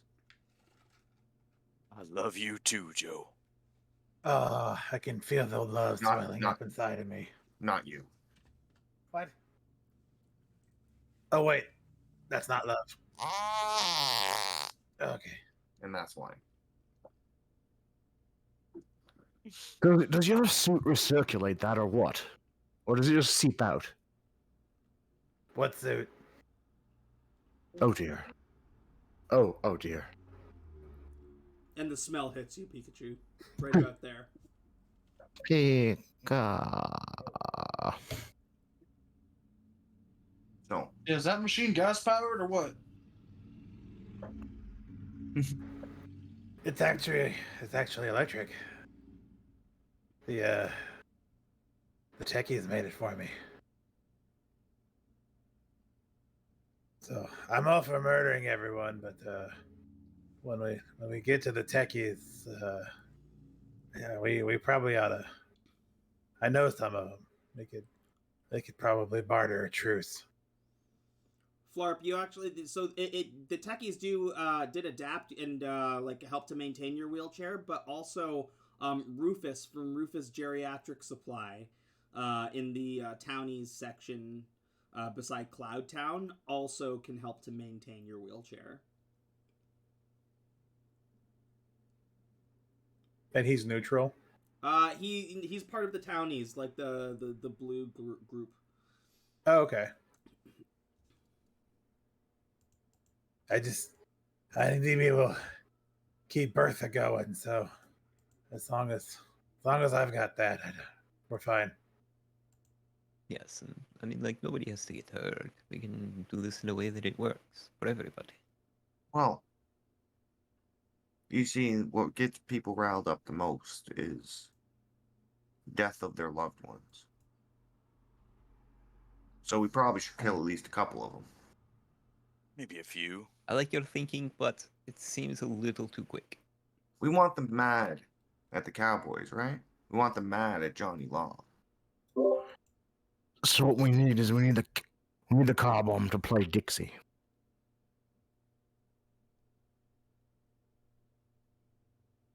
But if Maybe. I don't know what Hang that on. means. just a second here.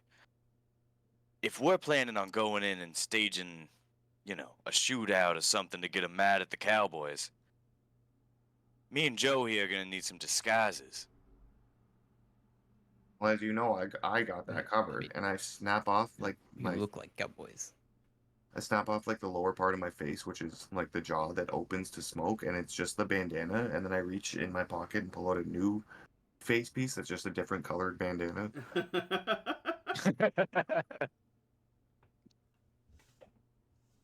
Oh my god. As long as they think it's just the cowboys and not us, particularly, then I think we'll be all right. Adam, take an experience for that. Jesus. Yeah, and You think Well, you those can make fools it. over there have cameras? They're not gonna know one cowboy from another, so you just need to lay low. All right, all right. yes, We know. and that's the thing. Like I can imagine there's shipments between the two places. You supply them with something, like I don't know, Some rigged dynamite or drinks. something. explosives, whiskey. I don't know whatever you cowboys do. But Oh, we do quite a bit. there is something that we can watch.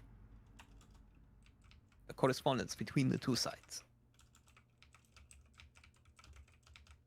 that we can interfere in.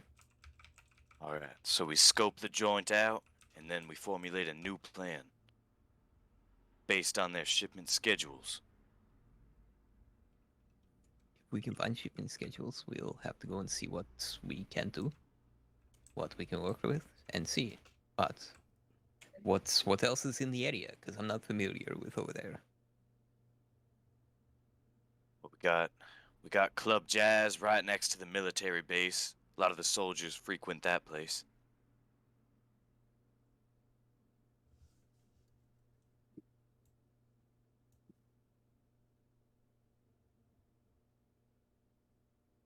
I think it'll make us all look like cowboys.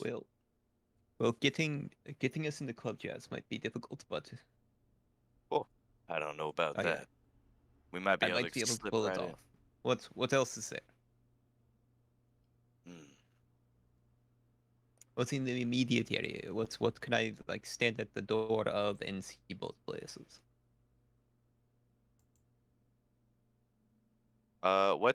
What is Poundland exactly, BHG? Poundland is a British discount store. It's kind of like a dollar store. Okay. That's where disenfranchised Pikachu comes from. That's where my accent comes Ah. from too, even if it's not consistent. Well, we got Poundland right on the, right across the street from both of them.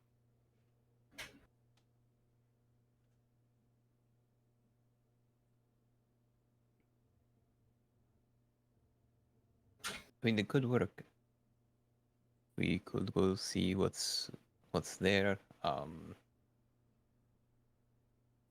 Do we know which faction Poundland belongs to? Oh, that'll be the Wild West Brigade. That might be a problem. Maybe. Yeah, I imagine inner communication is pretty good. But we can cause some turmoil and disrupt it. It might be good, but we don't want to work so far within. What else? No, Do we I have think- anything nearby that's not within the faction? No, there's a couple neutral zones that are like cautioned off. Could use one as a base of operations.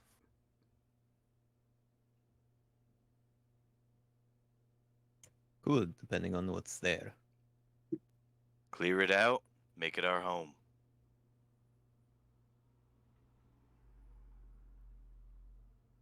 I got a little place. Well, a whole frontier in Retro Railway. And we have this hub.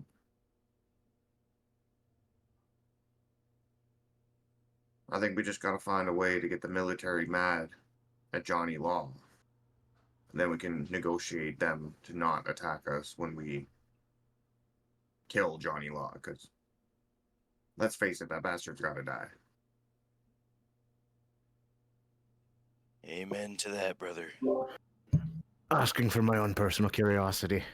Does he like riding in trains or cars? Would I know if he frequents the train in the Retro Railway? Johnny Law keeps himself fairly secluded in one of the like sheriff buildings. There's a small prison in there, and there's like the sheriff's quarters. You have never been inside the sheriff's quarters, but that's where he usually keeps to himself. He may occasionally ride the train, but it's usually for special events. He likes the walk. If he has to go around to talk to anybody at Dillinger's Toys, he likes to actually take the walk. So you'll know that he likes to take long jaunts around as opposed to using the train to get through.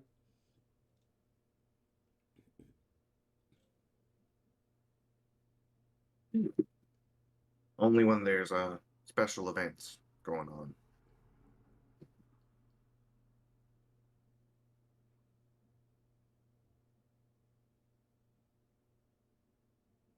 I don't recall any special events coming up as of lately, Joe. Do you?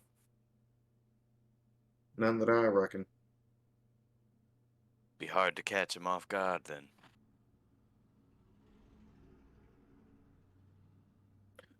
I think we had a good thought that we can sabotage one of their shipments coming from Johnny Law, coming from the Retro Railway. And the Sigma military base will be at least suspicious or even hostile towards them. And that's when we can come in and to let them know of our plan to take out Johnny Law and declare martial law across the frontier.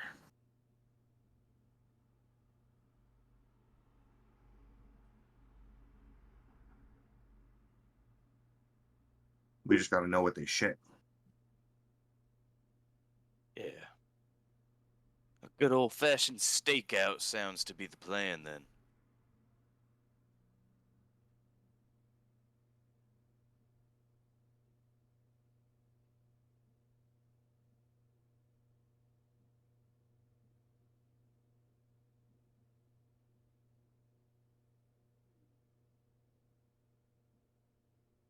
I mean,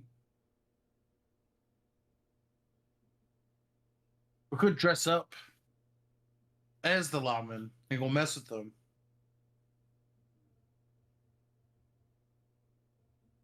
I'm gonna bust out this big crate of like cowboy outfits and start like sizing up Flarp. Huh. A Pikachu Hey. hat. Hey, Or half hey. Pikachu.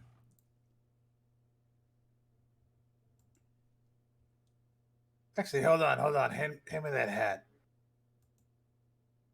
I was wondering if we could combo like that with the cipher I have.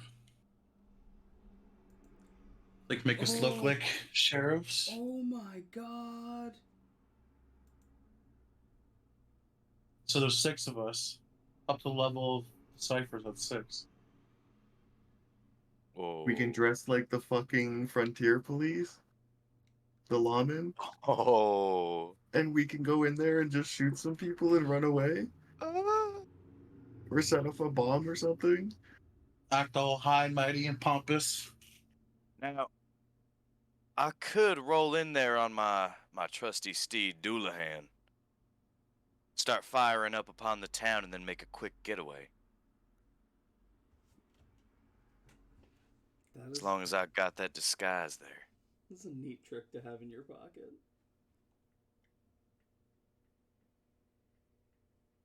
They Or, might know Doulahan well, or I can Weston.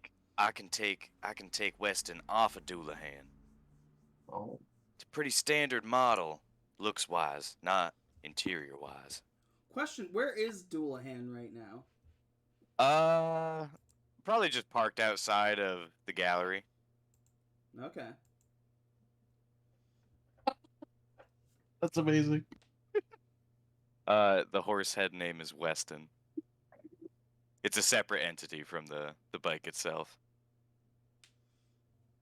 That's fucking bonkers.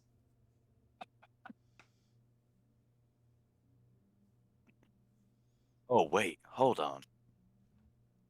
I know you're the idea man here, Joe, but I got an idea. and it's pretty wild. We all go in guns blazing. 5 of us, the ones that aren't me, can hide in one of the neutral territories after we cause some ruckus, as I make a getaway, a loud getaway, mind you, on Doulahan here. Draw the attention away from y'all while you take your disguises off, and then I'll figure out what to do after I've evaded the law. Brilliant. It's all coming together. Now that's a wild plan if you ask me. I shoot my gun in the air. I start spinning my lever action. Paula wakes up, just like, oh, Yeehaw! Woo! Let's go shoot us some little plastic men. As we are known to do there. Wait a second. Was there anybody else around here listening to any of this conversation? everyone. You have not been quiet about this at all, or said you've been sneaky about this. You were not even at a closed off table. You were talking about this strategy while you were painting with like people around you. I would like to like jump up on the table and just announce to everybody, all right, everybody. We just said a lot of things and came to a lot of conclusions. All of that was just a thought experiment. And anybody who thinks it wasn't a thought experiment would be thinking a little wild. And nobody wants to get wild. Ain't that right, Wes? Oh, that's right. That is right. And I do a cool gun trick where I spin my my lever action and then shoot like a light bulb out.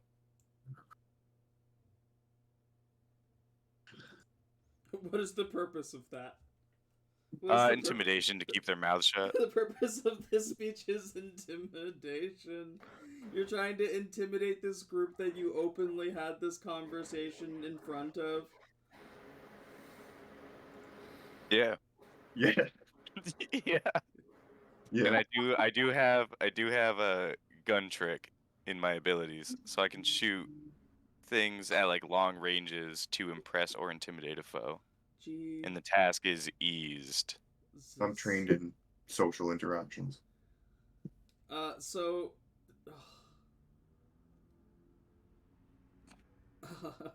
Smokin' Joe, if you want to roll the social interactions, then Wild Wes from his gun trick will give you an asset on your roll. All right, dope for good luck. Way ahead of your brother. Oh, sorry, eased by 1 and an asset. He spent 1. Where do you put in an asset? Oh, there. See, I see. And fuck it, use some effort. It's difficulty 7. This group, aside from Paula, looks terrified.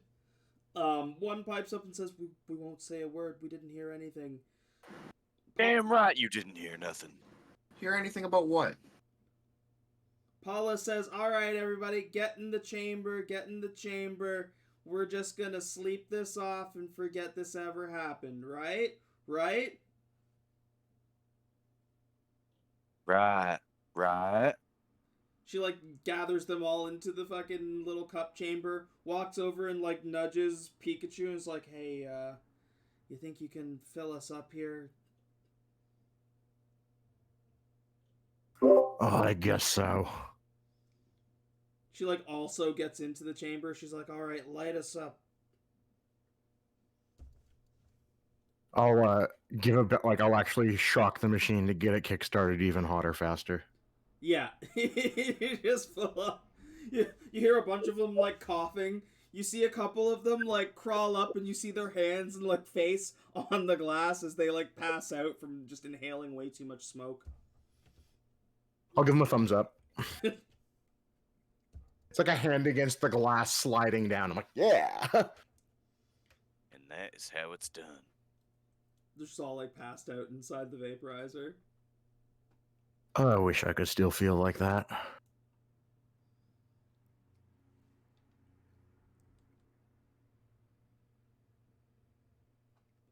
And at that point, why don't we take a 5-minute break? Or like 5-10-ish. Cool. Cool. Grab drinks, water, all that fun stuff. Or drinks, use the washroom, all Keep that the fun stuff. vape going. Yeah.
Probably.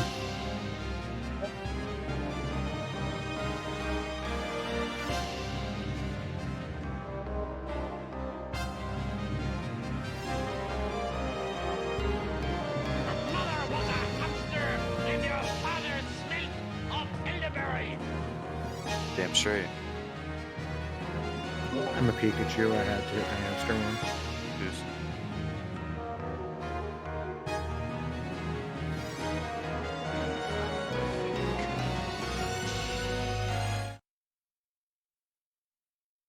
I tell myself that every day in the mirror. Disenfranchise Pikachu to everyone.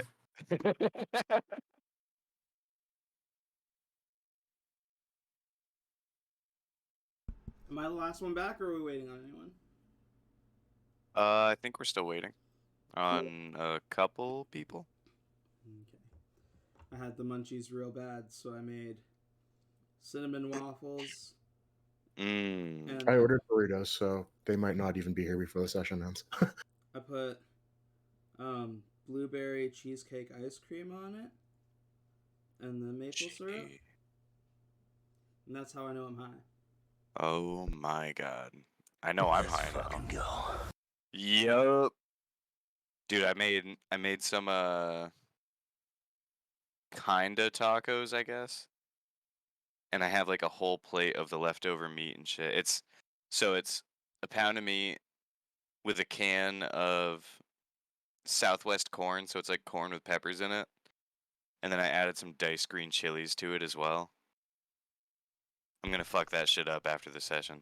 That sounds incredible. Yep. It was pretty good. I was pretty broke today from all the moving and shit. I made chicken soup with 2 rotisserie chicken carcasses. Oh, All the bones, and then fucking the leftover chicken with a bunch of vegetables and shit. It's so fucking good. oh. Dude, you just reminded me that I have an entire bag of beef ribs still Yes. at the house that I need to grab tomorrow. There you go. And then I'm fully moved out and I can make my own beef stock. Oh yeah, I moved out of the house and I'm getting my name taken off of the deed. Shit's gonna be tight. Good for you, man. Yeah, straight living in my Korean uncle's basement right now, which I fucking dude, I missed living in a basement so much. It's so cool. I rent an entire house, and my bed is in the basement. Damn straight, dude. I love basement life. My dog hates it, but she'll get used to it. My cat fucking loves it though. Yep, I've had a fucking tiring week, and I was looking forward to tonight so much.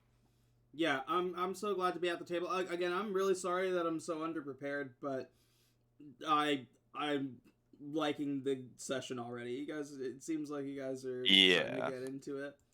No, you got nothing to worry about, dude. I'm having a great time.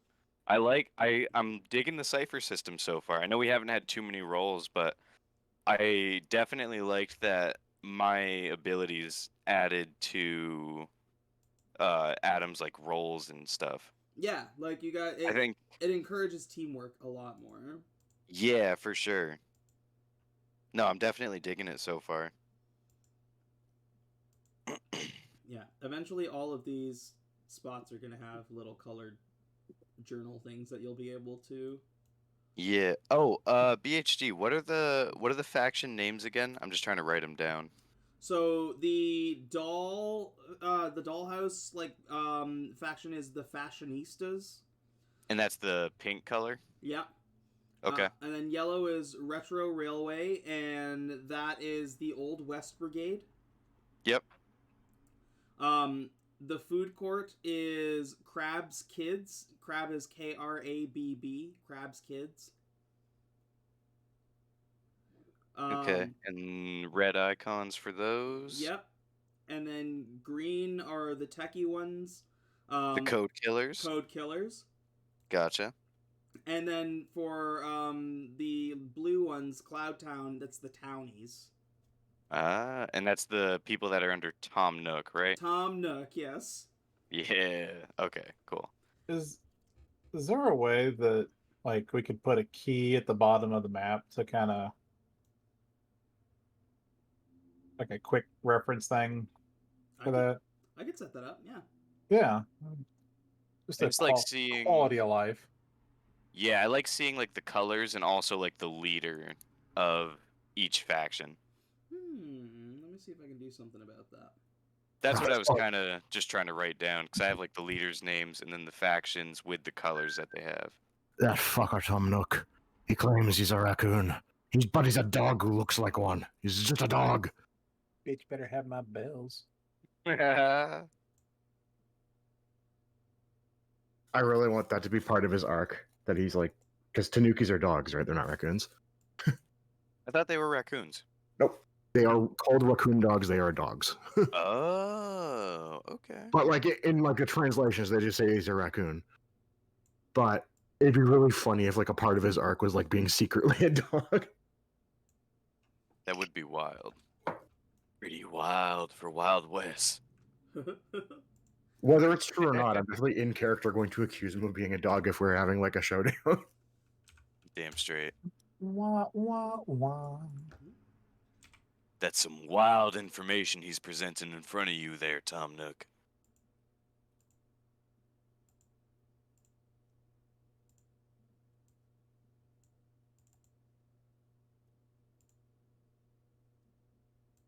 Let's make it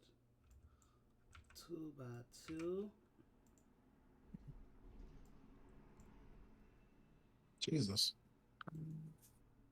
All right, my DoorDash order's almost here. Who wants to bet they're gonna deliver to my neighbor across the street behind my house? I'll bet 5 bits on it. I spent a lot of bits on weed. I'll do 3. Okay. I'll match the 5 bits where it's actually gonna get there. In hopes it will.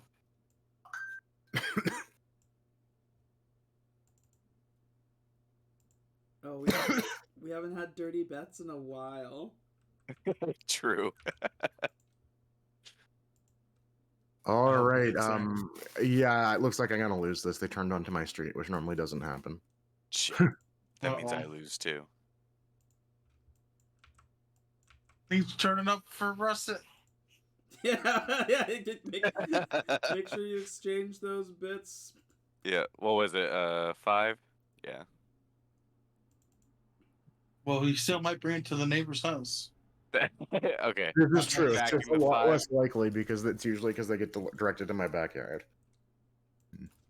There's an 805 on that I live in, and there's an 805 on the other street where my backyard is. And my backyard isn't an entrance, so Oh, the back door is always an entrance, honey. Jesus Christ.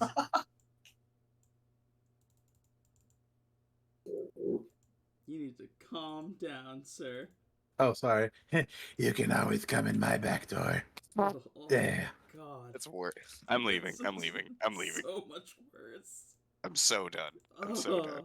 It was fun playing, you know. Kirby. I act. my I luck, act I'm gonna- like I hate Flarp, but honestly, I love him. I do apologize. I've been kind of quiet tonight. My detective has been texting me pretty frequently tonight because I don't know. That poor girl works like 14 hours a day, and she's just like, "Oh, it's 8 o'clock at night. I'll start texting Dave." Blah, blah, blah. Okay. I'll be right back. I gotta get the door. Go get the door. Do your thing. I'm setting up a little thing. Oh my god, dude! I forgot I had bananas. What the? Jesus Christ. Wild bananas. Oh, Jesus.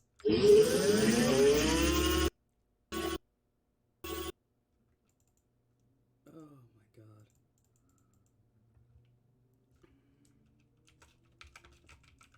my god. My girlfriend bought me these bananas with her EBT card, by the way. It was sick. That's awesome. Yep. Okay. I felt like a true king when it happened. Okay. Okay. Alright, maybe. I just get it mean the one wood. Alright. Yeah. I'll deal with it on the outside. Oh, okay. God damn it, Ray. Looks like I get 7 hard-earned bits.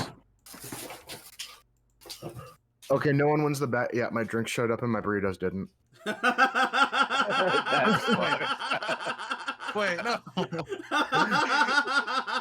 No one wins. So, yeah, I feel like that's turns out my worse, burritos actually have another driver, and they're like halfway What? across town still. What the Was it- fuck? What? Do you Because I did a What are I you did a talking double about? match, and it's like, yeah, your driver will pick up this at another store on the way to you. No, they just assigned another driver to it. What the fuck? What? Because like the burrito Fresh place wanted like stuff. $6 for 2 cans of pop, and this was like 2 liters for $3. I'm like, wow, that's an easy one. Only you. Only you. I'd just bite the bullet. Why do you think I'm disenfranchised? Fucking terrible. I'm not gonna lie, I've never used DoorDash. There are reasons I'm 280 pounds. DoorDash doesn't come to my house. Listen, Skip the Dishes, which is the Canadian version of DoorDash, has a fucking point system, and sometimes it comes in clutch. I switched to DoorDash from Skip because Skip kept they stopped believing me when they delivered to my neighbor. So like they'd stop refunding me when I didn't get my food. So I'm like, well, I'm not sticking with you guys. Sorry. Yeah, I'm easier to find. There's only 2 places in my town that deliver: Pizza Hut and the Ma and Pa restaurant that will bring biscuits and gravy to my front door. Fuck. There are when I get paid at 2 a.m., there are still like 20 places open. That's amazing. Most of them suck, but they're open. Yeah, I live in the rural Midwest. Like everything shuts down at like 8 p.m. Yeah, I live in the capital of Canada. Which is not as big a city as you'd expect, but There we go. Is that good? That's actually beautiful. Yeah, I love it. I am looking at the wrong. I'll just throw away this entire page of notes that I worked on. I mean, keep as many notes as you want. No, I'm definitely keeping it. I really hope that Smoking with Adam's experience was like the King of the Hill clip I posted. Inferior tobacco. The question is, as we take over, what color will we be? Ooh. That's Ooh. Ooh. I don't know. I mean, this purple looks kind of nice. I mean, do like the neutral purple. you just everywhere is neutral now. Yeah, as you take over things, you can just declare them factionless. Like you're done. Like because that is an option for you, as opposed to like becoming the big dogs. You can just fucking disperse the factions and just be like, you don't exist anymore. Like No, that's it, guys. We're liberators now. I like that approach a lot. Martial law. The Wild West. Who's the Everyone for marshal? themselves. I'm being honest, the second I heard the opportunity to take over factions, I had to like fight the urge to replay the character I played in Tale of Leaf and Bark.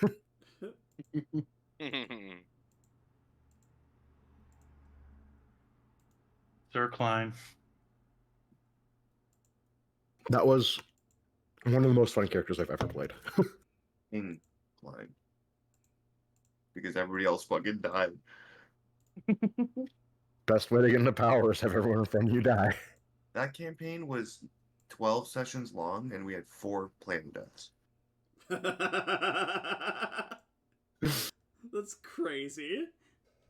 Like, Yeah, that's wild. And it wasn't like they were crazy imbalanced encounters either. It's just how it all went down. just it was just the way the cookie crumbled. How many deaths do we have in Barovia? It's got to be like what, 8 or 9 now? No. We got- More? I think it's like 6. It was, what's his name? The cat dude at the beginning. Yeah. I got to. Nagato. He lasted what, 2 Wait, sessions? Session and a half. I think I have a list of dead enemies on my Barjo notes. Rasan. Rasan. After that, Eldrin. Probably. Eldrin. So Podley Gallant, and 'cause Gallant. Podley technically didn't die. He was only sent to another dimension, but you didn't know that yet. Alexander. Alexander, yep.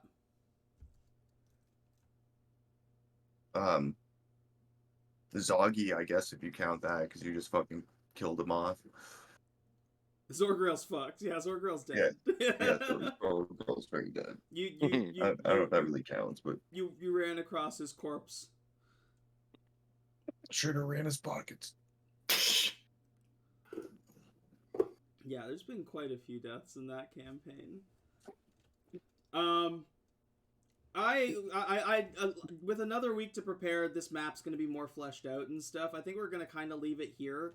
I'll say the last thing that happens for you guys before we take off is it's going to take about a half an hour in-game time for you to get to the west entrance, the southwestern entrance, to be able to get towards Retro Railway. And as you get there, you see a Roomba approaching that you know is the roaming kind of like security of the mall. You know its name is Tex. Whoa, Tex. I am going to offer Those airsoft bullets. That is a Roomba that has been retrofitted with an airsoft rifle, and now I want to build one. Yes, it is. I am going to let's go. Hold on, preload. Can I? Oh, won't let me do it. Okay, I'm gonna bring everybody to the landing page because I want to see if it'll work properly if everybody's icon is here. I am going to offer you, Smokin' Joe, an intrusion.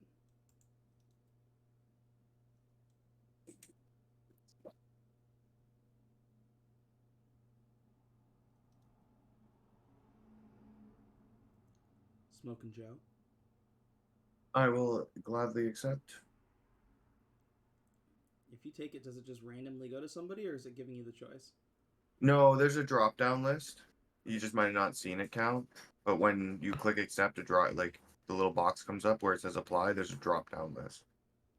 I remember seeing that before, but for whatever reason, when I did it, it just For s- wasn't there. For some reason, in this one, the text is black, so it's kind of hard to see. But I'm gonna give it to Wild West. Wonderful. Ooh. Cowboys I- picking up the Cowboys. Your group. So I get 1 XP. Yeah, it'll automatically give you 1 XP. You should have seen it applied to your Yep. character. Okay, cool. I was just making sure. As the group is approaching the entrance and you start to walk in, you see this Roomba kind of float by. It stops, swivels back and forth, and focuses in on Smokin' Joe and says, "Wanted for theft. Engage security mode." And as it goes, and you start to hear it kind of like whir, that's where we're going to stop tonight's session.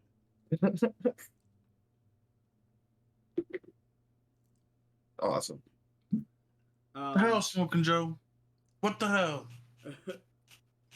A little bit No, this is roughed just up, a misunderstanding. but it was cool to kind of get everybody's characters kind of like introduced to each other in a weird kind of quick way, as opposed to like maybe like a deep in-depth one like we would normally do. I feel like your characters are going to learn more about each other as you go along, and you kind of learn about the people that they know about. You'll see that if you go into your quests, you've got 2 main quests right now, the 5 factions and Into the Neutral Zones. This is going to get like that list is going to go up a lot quicker as you meet more people, depending on your interactions. If you just go in and kill everybody, I mean, you're probably not going to get many quests, but depending on But it's not the greatest quest of all. depending on your interactions, you may get some really cool quests that may lead to better reputation and things like that. Kirby, is your game on tomorrow? Hell yeah. Hell yeah. Go ahead and tune into Kirby's stream tomorrow. Where are you guys at? What is They are looking for Gundren, and they're chasing down the lead they have, like a druid who knows where he is. Okay, right on, right on. There's still no Saturday game for now. Sundays, sooner or later, we're going to be doing Oops All Bards. We've got, I think, a solid group that is very interested. We've got some confirmed, a couple on the fence, so we'll see what group we end up with. But we're doing session 0 of that June 2nd, so for anybody watching, stay tuned for that. This episode, as always, is going to be going up probably tonight, if not like tomorrow morning, so people can rewatch it. We'll be back at it next week with more of Tinypunk 2077 as the group begins to investigate and explore and kind of bring their plan to life to start to take over the mall. Does anybody else have anything to pitch?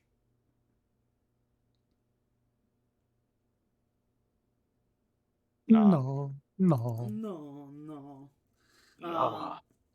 I want to talk to you, the friendos. I like the group of you to see if you guys want to get like some kind of stream event going, because we haven't done one in a while, and I'd love to do like a Jackbox or something something like that, because I did. Oh, Jackbox nights are the best. I bought the newest Jackbox pack. I've been playing it with my work friends, and like it's fun as hell. So Hell yeah. we I don't heard. play- we Go don't play ahead. this Sunday, right? We don't play this Sunday. Yeah. So Kirby's birthday is this Sunday.